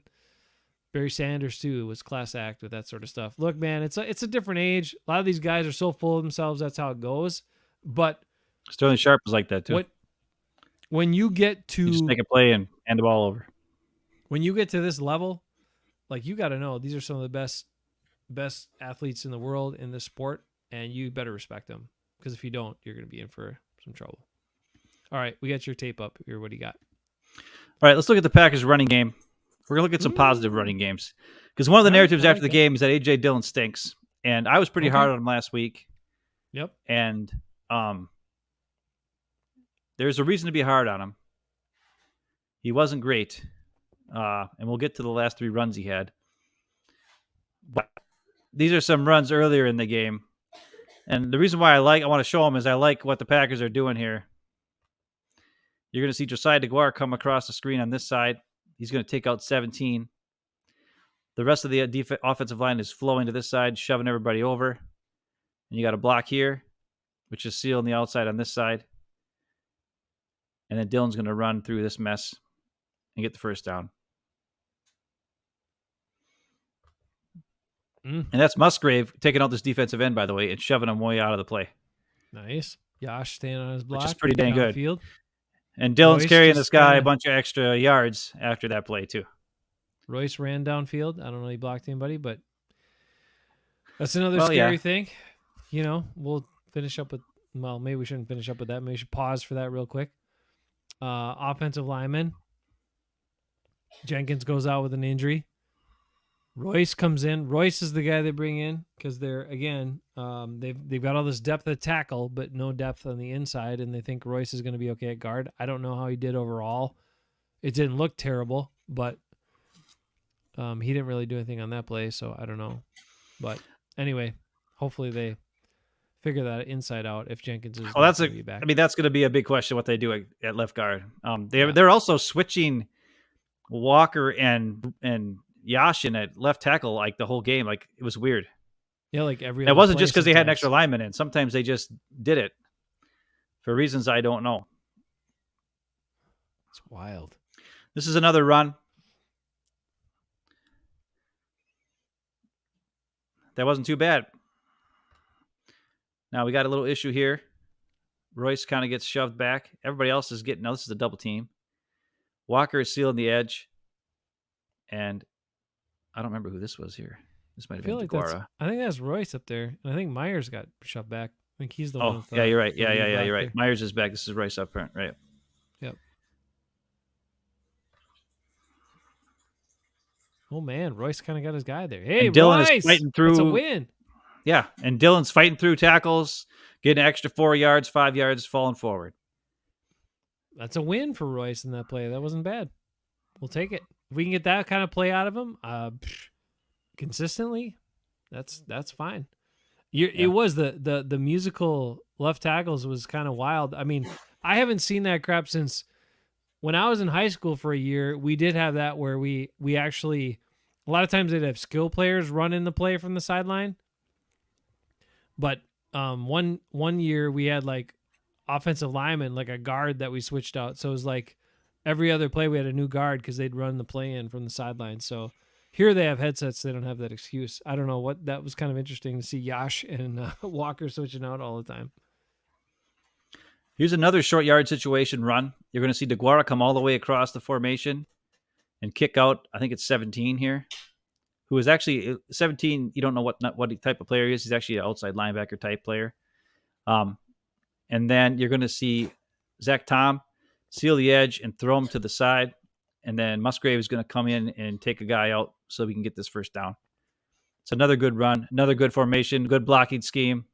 Everybody does their jobs. 24 comes in motion to follow 13.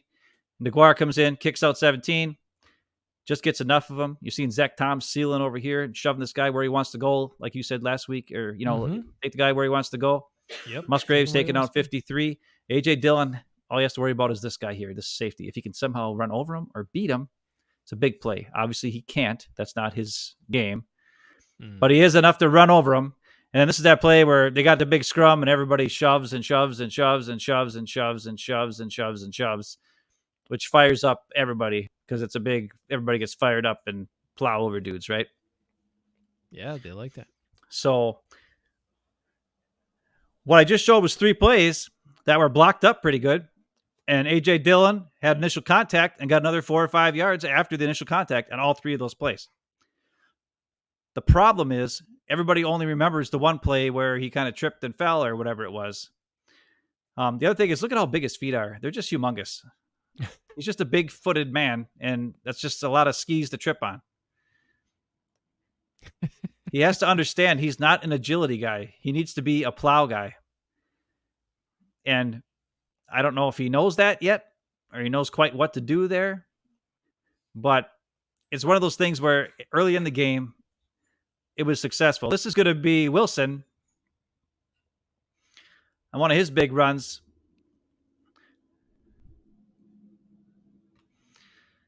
You're going to see here this chop block takes off 48, which gives Wilson a nice seal with Royce and Runyon. Give him the seal on this side. And then you got a nice couple guys over here to help block up. And if Wilson would just wait a little bit, I think Walker could get, because Walker doesn't even worry about this guy. Walker goes to this side to take out one of these guys because Wilson's through that hole and up to the next level because these two, the receiver and Myers, take out this guy together. So if he just wait just a second, it would get enough time for Walker to get around and get one of these two dudes. But, Wilson, that's his first carry. So he's just like, I think it was his first carry. And he's just like, I just want to get through here. So he kind of just overruns his blocking scheme there. If he would have just slowed down a little bit, it could have been a huge play. It was a 9-yard carry, though they marked him down for a 7-yard gain for some unknown reason, even though he really jumped to the 9-yard. So yeah, I got anything to say about that? I guess I don't love the fact that Jaden Reed doesn't even get to do anything on the play other than run in motion. Like he didn't get to be involved as a blocker whatsoever. It's kind of weird, but okay. So Just a thought. This is the last 3 runs of the game with A.J. Dillon. Mm-hmm. So we'll just see what happens on him. If you look here, we got offensive linemen laying all over the ground. Guys flopping everywhere. Royce is down. Yep. Everybody's down. But A.J. Dillon is still fighting for some yards, even though there's nobody blocking hardly. Runyon's taking out 2 guys, thank God. I think Zach Tom is up there. Yeah, Zach Tom's up here, yeah. Damn, Zach Tom. But that's all A.J. Dillon. You get 6 yards on first down. And that's why when you, like David said earlier, that we took the ball out of Love's hands, I don't think that's what happened on this drive. It just happened to happen where, on first down, we got 6 yards, 7 yards, because A.J. Dillon just plows. He reads the block. He reads that this is going to be totally whiffed and missed, and he fights through a couple guys to get 6 yards on the play. It wasn't blocked up perfect. He got lucky. I mean, luckily he had Zach Tom over there doing something. We're back to just to point out, we're back to a zone blocking scheme on that, Which is dumb. I don't love because that's what everybody moved, but then Royce fell down. Myers didn't really do anything, and so Right. a couple of guys didn't do anything because they were just trying to flow together instead of blocking the guy that was right in front of them. Okay, anyway, It also doesn't work with A.J. Dillon. What works better with A.J. Dillon is downhill running. get a hat like this. This blocking is a little better because it's hat on a hat, and the tight end coming back out the backside. That's better. And I'll tell you this much: Musgrave did a great job in this game, in the run game. He was kicking out, doing a lot of good stuff. So you're going to see him come out, kick out, and get the seal so that A.J. Dillon can cut back. But you're going to see a big floppy mess in here. Again. Yash doesn't get there Is he in supposed time to make his block. Get that reach block? Well, you'll see what happens. Let's see what happens. Oh, he's supposed to go outside? He's right there. He's in position. Yeah. And he just doesn't make the play. Here you got a double team, but Myers comes off the double team early, and then Royce can't handle it, and this guy splits it. But A.J. Dillon cuts it back in anyways. And Runyon does a pretty good job with his guy, and then Zach Tom goes to the second level. But the problem is, so now that you see it, this guy is just manhandling Royce. Myers has stopped the double team. I don't know why. If he would have just kept shoving with him, we'd be fine. But I think he's coming to maybe try to get this guy at this point. Yash is getting a face mask or something. He's getting overpowered, which forces A.J. Dillon to have to cut back. This would have been a better hole to go through probably. But this guy's looking to that side, so Runyon, is forcing him that way. Because that's the other problem is when you're doing these reach blocks or these flow blocks, you're going that way. The defensive linemen are all going that way. The best runs only happen when guys cut back like this. Yeah. Because otherwise you're running right into the defense because the defense is running right into you. The offensive linemen are running right into you. It's really kind of dumb. I don't understand it. It works if you got a really fast back who could squeeze through little holes like Aaron Jones. And I think that Matt LaFleur said this in his press conference. He needs to adjust what he's calling based on the skills of the players that he has in the game. Yeah. What? He said that? This is not. Finally? Yeah, he did. And he said it specifically about A.J. Dillon because they asked about A.J. Dillon. A.J. Dillon did not have a terrible game. He actually has a pretty good game. But it's just not a good system for him. So he cuts back, and guess what? This guy throws Runyon away, and now there's 1, 2, 3, 4, 5 guys standing over here, and A.J. Dillon's, what's he doing? He can't help it. The only guys who did a good job on this, Zach Tom and Musgrave, who took this guy out of the play completely by cutting him. And now A.J. Dillon's got to try to knock through these two dudes. And he gets a yard or two. And then Zach Tom, did his best, but there wasn't much there. But it's just short of the first down. So now it's 3rd and 1. 3rd and 1. And the next play, as we know, is the play where he falls down and trips. And it's hard to see. I'm not going to stop it from this angle, but we'll watch it and kind of see what happens. He doesn't. I don't know if he really trips or if he just. I don't know. The big problem is, as you're watching this, I think it's one of these two guys gets shoved backwards. Yeah, right here, Walker. And what that does is it kind of cuts off DeGuara from getting all the way to where he needs to get to seal the edge. Because otherwise he's going to run into Walker's butt. Well, before you play this, just pause a second. Once again, let's just look at this real objectively for a moment and consider a coaching situation. Elton Jenkins is out. Royce Newman is the replacement. Royce Newman barely made the team. He was like probably the last offensive lineman to make the team. David Bakhtiari is not playing. Rasheed Walker is in for David Bakhtiari. So I understand if you love Elton Jenkins and think he's the greatest thing in the world and David Bakhtiari's in and you want to run to the left side. You have two backups in on the left side. On the right side, you have Zach Tom, who's been awesome. John Runyon Jr., who's been pretty damn solid. Why in the hell are you running to the left side? Well, I would say the reason why is based on the formation, and it's actually not a bad idea. Because you've got only 3 guys here. I mean, you can do a double team, only 1 yard. Well, if you want a double team block here, and Okay. this guy cuts off, and then this guy comes across and helps him double team here, all AJ Dillon has to do is run straight up the gut. Okay, It's but not let's a bad play call for 1 yard. let's talk about this. There's another way to go about it. If you want this formation matchup situation, you can take those guys that are lined up on the right side and stick them on the left side. So Yeah, if but you want Zach Tom's not the best run blocker in the world. Zach Tom's better than Rasheed Walker or Royce Newman or Josh Myers.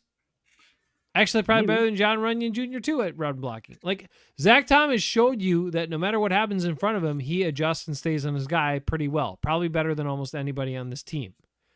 So I would say if I'm a coach, I would take, if that's what I wanted to do, run weak side. If I wanted to run weak side dive or whatever the hell they call it, that's basically what this is.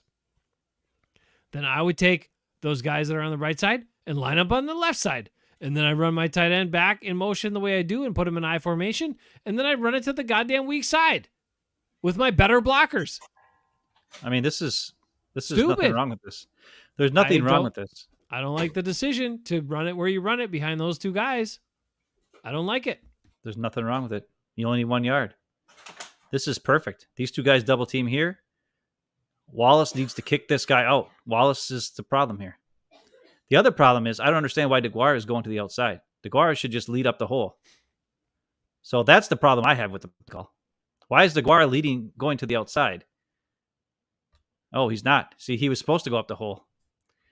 But then this guy went to the outside on the stunt, so he decided that was dumb. DeGuara should have went straight up the hole. Who cares about this guy? He's probably figuring Royce is going to peel off and get that inside guy. Well, that's what he's supposed to do right here. Yes. But that doesn't really happen that great because it's Royce. Which, once again, if you had flipped this and ran the play to the right side as your weak side, that's fine. I think it's a better decision as a coach. It could be. But you only need 1 damn yard. These guys can't get 1 fucking yard. What should have happened is double team, and freaking Walker should be jumping off the ball and shoving this guy as hard as he can, and DeGuara goes up the gut, and Dillon follows him. Or anything else, just hand it to DeGuara for 1 yard. Right? He could be, if he would have handed it to DeGuara right here, fullback dive. Like for the 1 Bears yard? hand it to your tight end? Woo! Well, he's a tight end / fullback. Oh, right now yeah. in this He's team. a H-back. Nobody would expect him to get the ball because he never does. That's for sure. Including Andy Herman. And he would get the 1 yard right here because this guy's doing a stunt to the outside, for God's sake. DeGuara should not be worried about this guy, period. Go up the gut, help Royce take out this guy. Dillon would freaking be gone. As soon as he sees this guy go around, he should be like, nope, I'm going inside. He should have stayed inside because he hesitated and stopped. That's why Dillon freaking tripped and fell. So this is the second week in a row where it was DeGuara who Dillon tripped on. Now, the first time it was downfield, and it wasn't really DeGuara's fault. That was Dillon's fault. Well, This Dillon one is needs to kind of be- this is kind of Rasheed Walker getting his butt kicked. Kind of Yeah. DeGuara probably should have just forgot about this guy and went up the gut because it's a 1 yard. Yeah. You only need 1 damn yard. But it was a combination of him getting pushed back and DeGuara changing his blocking assignment, kind of, which screwed up Dillon. Otherwise, he wouldn't be here anymore for Dillon to have to go around. And that's how Dillon trips over his own feet because he's expecting to be following DeGuara through the hole. And DeGuara, because you saw it, DeGuara changed his motion. He changed his launch. When he originally launches, you're going to see him go to this hole, and then when he sees this guy go around the corner, he switches to go around. But because Walker gets beat, watch him. See? Now he jumps to that side. Dylan's got to do a couple jukes.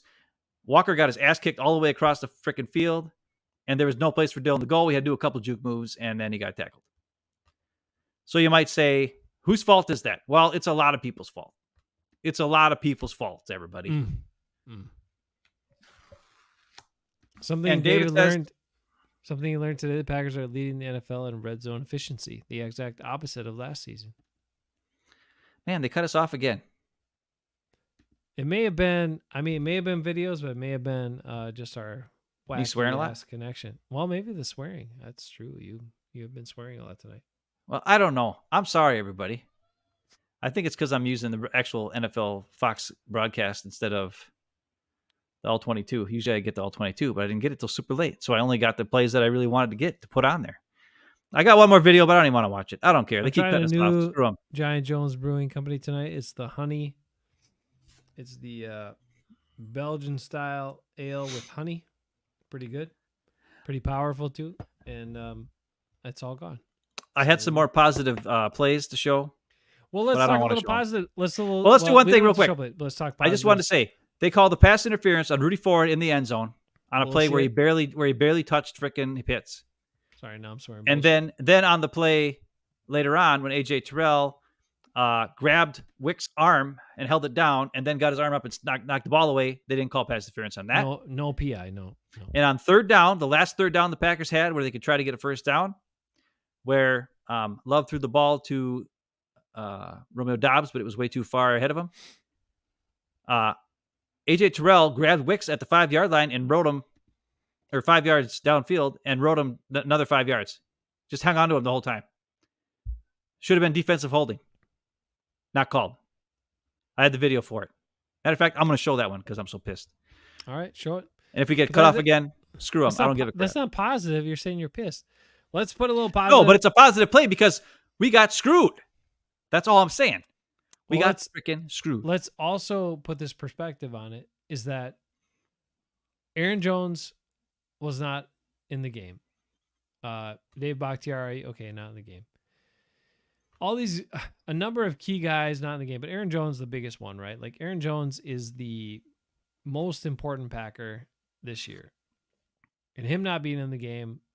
So if I was going to tell you that the Packers weren't going to have Aaron Jones, and then we're going to have a bunch of these guys, and they're going to have all these rookie players and receivers and everybody else playing with a first-year starting quarterback who's in his second real start of his career, and they would lose by 1 point on the road, would you be that upset? It's not. I mean, keep it in perspective. It's actually a pretty good showing from a young team, and their coach screwed them over multiple times and made some dumbass decisions, and the defensive coach didn't adjust to stuff. And, like, come on, guys. There should still be a lot of optimism about the season. Feel good about the Packers. There are a lot of young guys learning. Jaden Reed said it right now. Let it build us, not break us. I like it. I like the attitude. Jaden Reed, by the way, had a couple touchdowns in this game. Trying to live up to my Packer debate prediction that he was going to be the most impactful young player on this, young ball handler on this team. Okay. What's your video now? Are you showing it? Yeah. Look at the top of the screen up here. This is third down in the fourth quarter. Our last drive we had after we were down by 1 point. Yep. Okay. This is going to be a pass down to the bottom of the screen to Romeo Doubs he's over here by himself. When you watch this play, Musgrave is coming across the middle. It would be a tight throw, but this is really where you should throw it. He's really good at throwing down the middle of the field. He's kind of iffy on the ones when he's going to the side of the field. So Musgrave probably, this safety's here, but Musgrave would have that inside track. What I really want you to watch is AJ Terrell up here on Wicks. He's going to grab him right about here and hang on to him for 5 yards. That's called defensive holding. I don't know who doesn't get called for that, but apparently this guy doesn't get called for that. Right here. He's going to grab him right there with 2 hands, hang on to him with 2 hands, slow him down. That was 5-6 yards defensive holding. There's an official standing right here. Right here. How do you feel about the pass patterns on this plate? How they did not complement, or did they complement? Well, they did a little bit. Okay. But It they feels didn't. really spread out to me, like they're not really trying to. Okay, you got to understand the situation. Yeah. It is third down, but they also have no timeouts. Oh, it's right? third down. Okay. Okay. It's third down with no timeouts, and you're on the 20-yard line, and there's only like 40 seconds left or whatever the crap it was. So they really had to try to make something happen here. So that's why they have to get downfield. He has good protection. God, I just feel like if Musgrave cuts on like a hard in cut right here, Well, you got a nice big. Well, he's big trying to get to completion. here. Like this ball should be thrown to like the Falcon here. The Yeah. other thing is Reed is going to cut across over this way. So really what he should be doing is watching this safety and see where he goes. Yeah. And shouldn't even worry about this. But he sees the one-on-one, and the thing is Romeo Dobbs has beat this guy all game. So he's like, okay, he's going to beat him again. So he thought he was going to beat him. He knows his route's going to the bottom of the screen here. So that's why he takes a chance there. But he really should have been looking over here because you're going to see Musgrave's going to come and that sort of thing. See? Musgrave's got the inside track. This safety is flat-footed, looking straight at him. This safety is way behind, but there's no way he's going to get in front of this big body. If he throws this ball to like here, Musgrave's probably catching it. I don't know if that's a long pass, but yeah, I mean, I feel like in that case, I didn't love the play calling on that last drive. You know, it just because you see plenty of teams where, okay, you know, you get the ball late and nothing happens. You see plenty of teams like that, plenty of them. And then you see some games where the guys make plays, make late drives and all this stuff. But like on that particular pattern, I would have loved to see an in-cut, an in-breaking route by Musgrave at like 15 yards rather than trying to go up to 25, 30 yards. well, Just break it inside, below the safeties. There's a huge void there. And what I would have... It's a chunk play, but Musgrave looks like, and maybe it's not, maybe it's the way they're coaching him. Maybe it's his own thing he's got to work on, but his pass patterns seem to be not very sharp. They're kind of like he'll drift, he'll kind of curve, but there's not really any that distinct cuts when he changes direction. And I'd like to see more plays like that for him because I think over the middle at that depth from like 10 to 15, sometimes maybe 20 yards, he could make a lot of money there, and Jordan Love could have some good chunk plays there. All I know is this. Jordan Love had a very good pocket there. Mm-hmm. And had he been working the side of the field with three guys, there were, especially Jaden Reed, that would have been where, I don't know, or even Musgrave if he gets it down there. All those guys were open, and so was Romeo Dobbs, by the way. It just he ran a different route or a different way than Love thought he was going to run, and Love kind of overshot it, or I don't know exactly what happened there. But it wasn't a bad play call. You had three wide open guys there, and Wicks got held for freaking like 7 yards, defensive holding. They didn't call. So I don't know. And the other thing is this: they let stuff go in that game. Yeah, I mean, they called the obvious ones where Wicks got tackled on the first play of the game, and then later on, Romeo Dobbs got tackled on the throw that was underthrown deep. They called those because the Falcons defensive guys just pretty much tackled them before the ball got there. But they let Rasul play. He was chucking guys and stuff downfield a little bit. So Jair should have known that. He should have been trying to chuck London too, but he's not big enough to do it. So when you go up against teams like this, where both their starting receivers, 18 and London, are big dudes, and then they had it was Jonnu Smith, who seemed to be open all day long for some reason.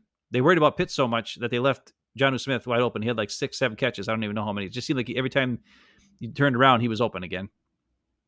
And there was a lot of issues. We're not going to see very many teams built like this with big wide receivers, two tight ends that can catch and move with the ball in their hands, and then two really good running backs with an offensive line that wants to run block. This is a team that's very weird. And it pretty much was a bad matchup and we still only lost by 1 point.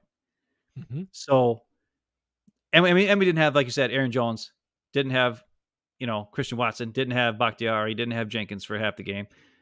Those are all things that are positive when you think about it. The Yeah. fact that we were outschooled by a team that we don't match up well with because they're just big and tough, and we're a bunch of wimps, apparently, except for Rasul. But I don't know. And Quay Walker, he's pretty tough. Well, he was okay. So now the last thing I want to talk about is the Bakhtiari situation. Oh, Let me So sit apparently back on this. Bakhtiari had an interview today. I did not see it. It was a Oh, I 20-minute didn't long interview, somebody see- said. Wow. And he claims that he did not play. The reason why he didn't play had nothing to do with turf and nothing to do with anything else. It had to do with his knee, and it didn't feel right, didn't feel right. and all this other stuff.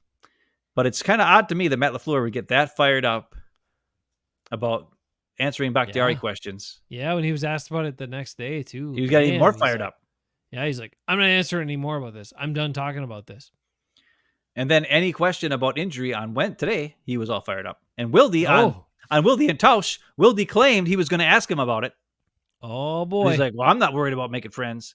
He didn't have the balls to ask him at the press no conference today. cojones for Jason Wheeler. So Not whatever, surprised. Jason Wilde. But what I'm saying is this. There was a guy back in late May who said there needs to be a trade on June 2nd. And Dave Bakhtiari needs to be part of that trade. And I was right. He is a distraction. He is unreliable. He is the last remnants of a bygone era. Everybody else is gone. Mason Crosby gone. Lazard gone. Aaron Rodgers gone. Robert Tonyan gone. Mercedes Lewis gone. Billy Turner gone. All the other offensive players that were Rodgers guys are gone. He's the last remnants of the Rodgers guys. And to top it all off, back in April or May or whenever it was, he said, they're going to suck. They're in a rebuild. I'm a Packer fan. And when I talk about the Packers, I say we. And I'm not even on the damn team. And I'm certainly not being paid $40 million or $30 million, $35 million a year or whatever the hell this guy freaking makes for doing absolutely nothing. But if I was, I would certainly be calling my team we. I can tell you that. This guy said they. He said they're going to suck. They're in a rebuild. And all he is a huge distraction. And now it's affecting Matt LaFleur. Now Matt LaFleur's getting fired up about it. Now, I don't understand why these reporters have to constantly ask about stupid injuries all the time.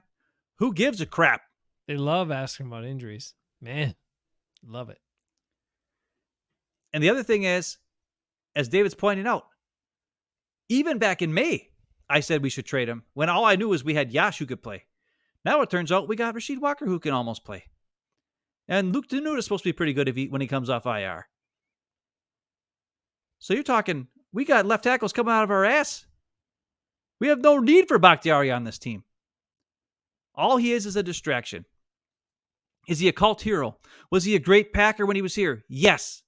Because he's not here anymore, people. He says they. He's not a player on this team. And today, Andy Herman did a whole long thing about Dave Bakhtiari and all the stuff he's gone through and how he worked so hard to come back and he worked so hard to play and he wanted to be out there with his guys. And he mentioned this interview that he did after the 2021 season and how he came back because he wanted to be back with his guys and play with his guys because he loved football so much. He wanted to play with his guys. Steal the That was spotlight the from Lucas 2021 Patrick. Yep. That was the 2021 Rodgers team. Yeah. That was not this 2023 team. Yeah. He does not care about these guys.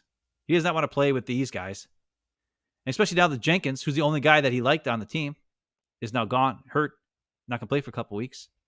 That's a whole nother story. I don't know why they don't just put him on IR because he'd be out for 4 weeks and he can come back. And the next two games are going to be played within 12 days. So if he can't play in those two games. And then he's just going to come back for week 5 and then there's going to be a bye week. That's dumb. Put him on IR. You can bring up somebody off the freaking practice squad. You can put freaking Patrick Taylor on the active roster. He plays special teams all the time anyways. He's already been called up twice. He's only got one more game he can be called up for. Then what are they going to do? Who are they going to cut then? You're going to have to move their active roster because he's a major player on special teams. Hmm. So it's dumb. Jenkins should be put on IR now before the freaking week starts so that they can utilize this time, bring Patrick Taylor up for the next 4 weeks, and then they can bring Jenkins off IR right after that because he ain't going to play in the next 3 games. And then there's a bye week. What's the freaking point? It's dumb. But back to the Bakhtiari, the situation. They can't trade him. Nobody wants him. Nobody wants a guy who can't play. What? Nobody wants a perennial all pro? Best left tackle, best pass blocking left tackle in the NFL. Wait, the Jets wanted him until after 4 plays in their season. Then That's what I'm saying. We could have traded him. Even if we could have got a 3rd round pick for him, 4th round pick for him. Good enough. No, you Take can't. No. And next year he's going to make. The Next year he's Vikings supposed to make $40 million. Can we get the Vikings to take him? $40 million? No, because he can't play on turf. Damn. You got to trade him to a team that plays on grass. Bears tackles suck really bad. Bears might take him. They take everybody else that's a Packer. But Bears. I don't know. I'm not saying I hate David Bakhtiari. I'm not saying it's an unfortunate situation. It is. It all sucks. Yeah.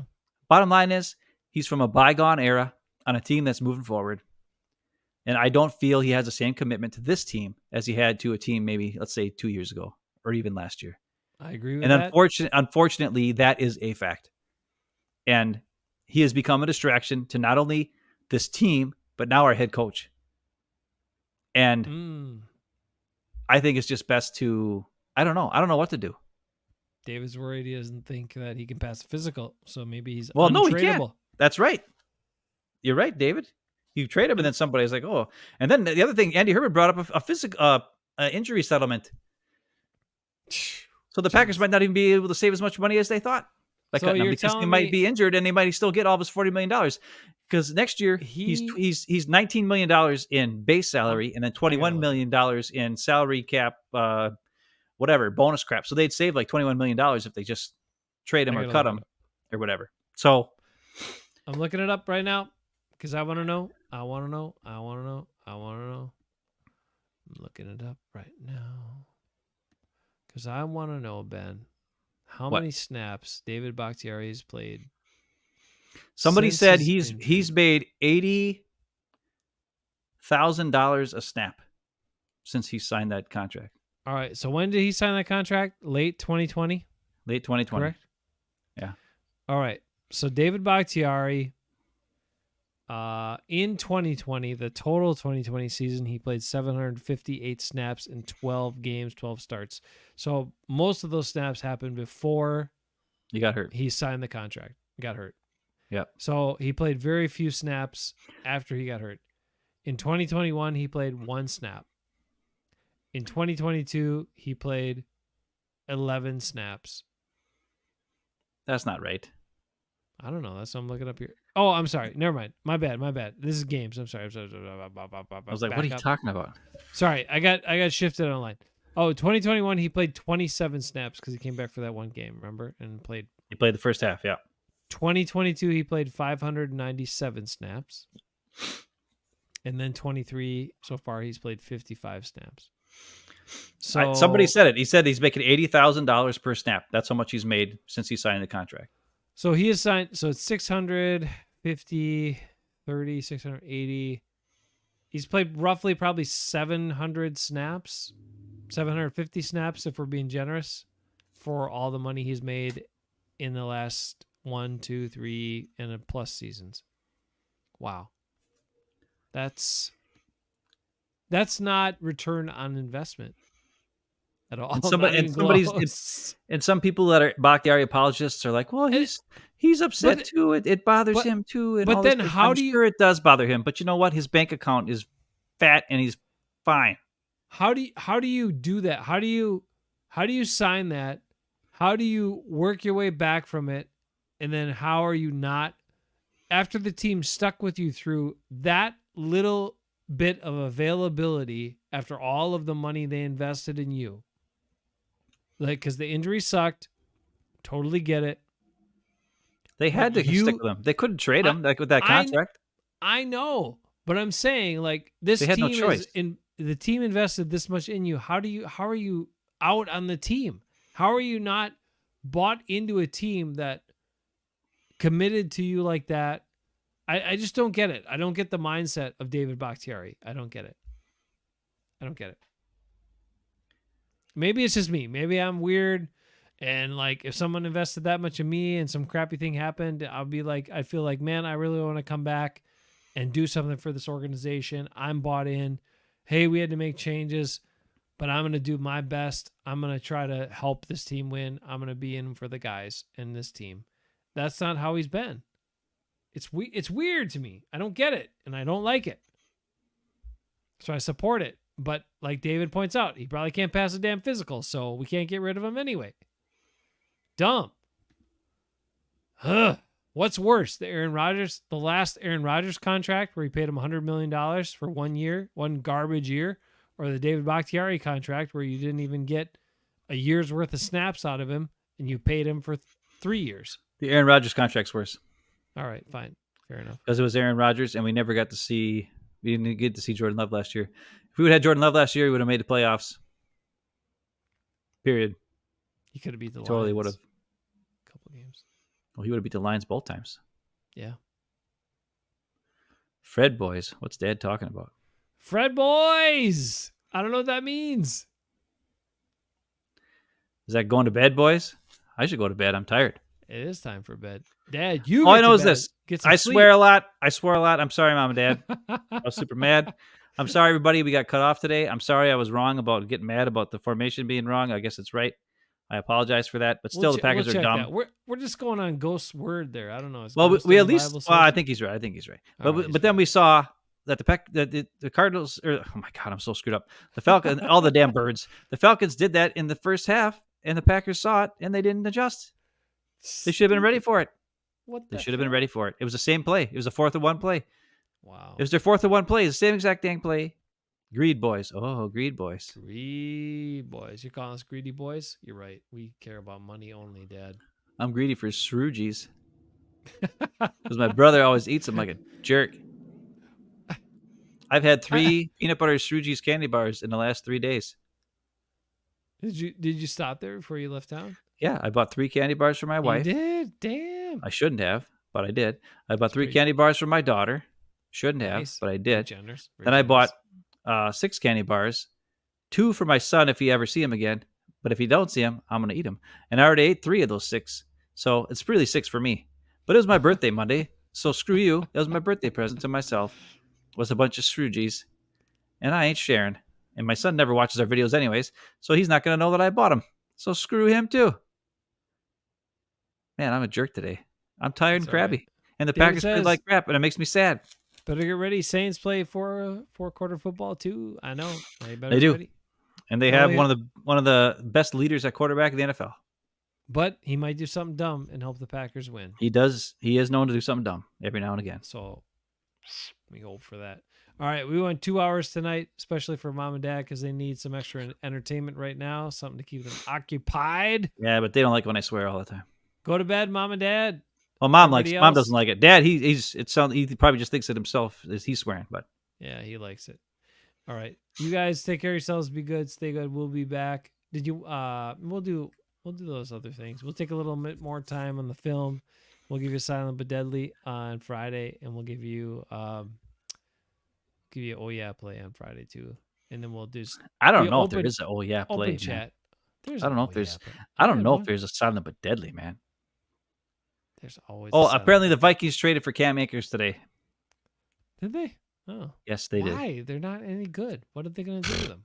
I don't know. He's not that good either. Dumb Vikings. But apparently they're giving up on Alexander Madison. I was going to ask this. Should we invite Viking Mo to come on Friday night and get out some of his sorrows and his frustrations with the Vikings? Should we do it? If he wants to.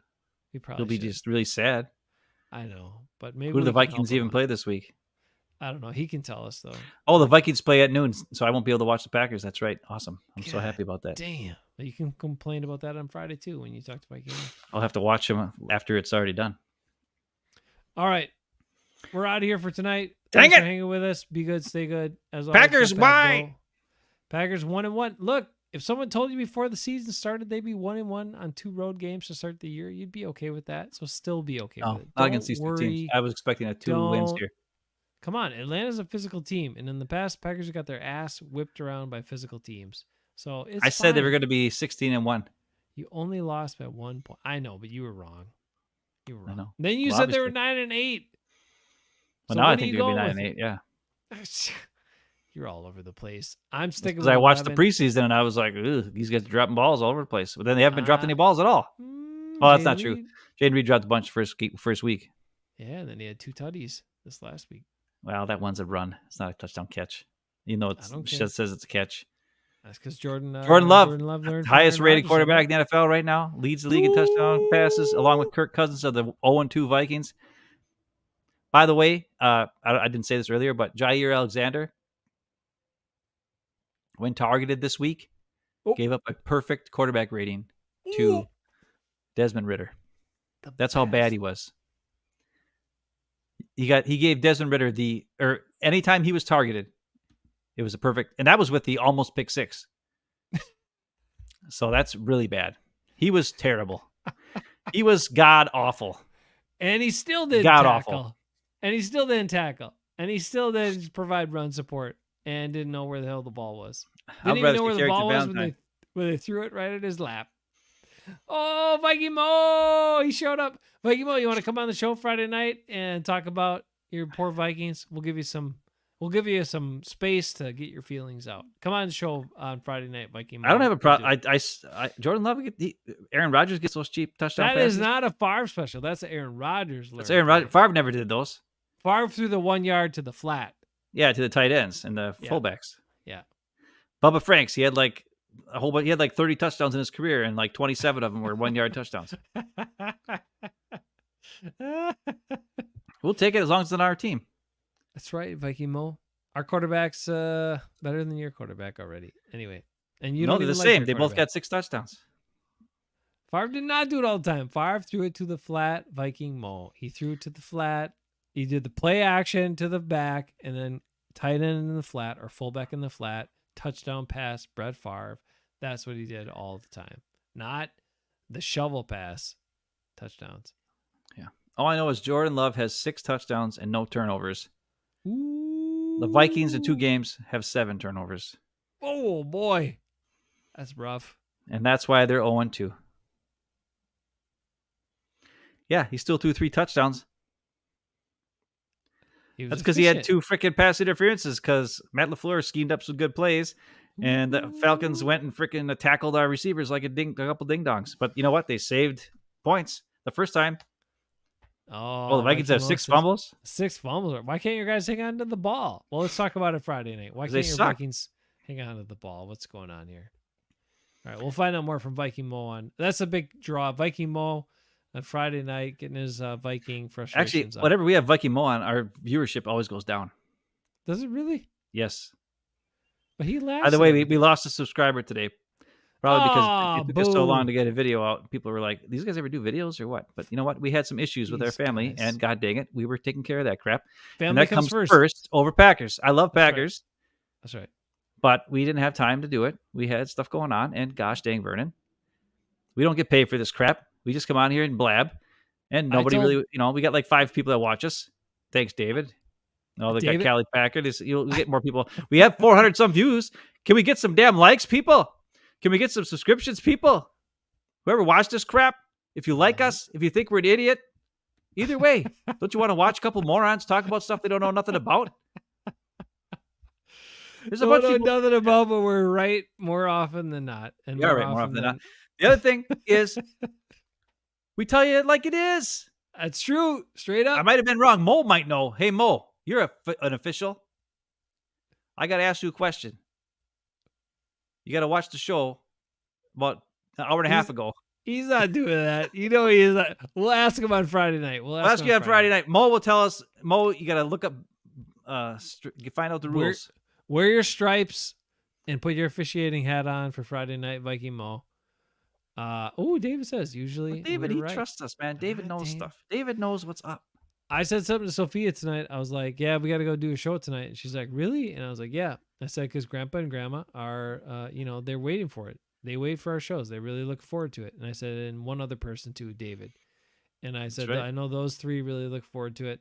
The rest of the people, they could probably do without us, but some of them check us out. We'll see. I don't even want to watch my own show, so I totally get it. But I mean, if you got nothing else going on, you're driving somewhere, you can listen to us talk about some crap, whatever. We're more entertaining than half these other crappy shows, and we go on forever. I mean, we got 2 hours. You could be on a long drive. You could be at work. If you have a job that you can listen to crap, you could be, cutting the grass, doing the dish. Well, a lot of people have dishwashers, but cleaning the bathroom, whatever. You could be doing all kinds of stuff and listening to a couple idiots. And David says, unlike our coaches, we look at the film. Damn, That's right. straight. That's right. Viking Mo, go back and look at the film. We'll see you later. All right, you guys all be my good. go! We appreciate you all. Be good, everybody. Have a good couple days, and we'll see you Friday night for more Pooh Show. Bye. Tell me why the unicorn, you're still home.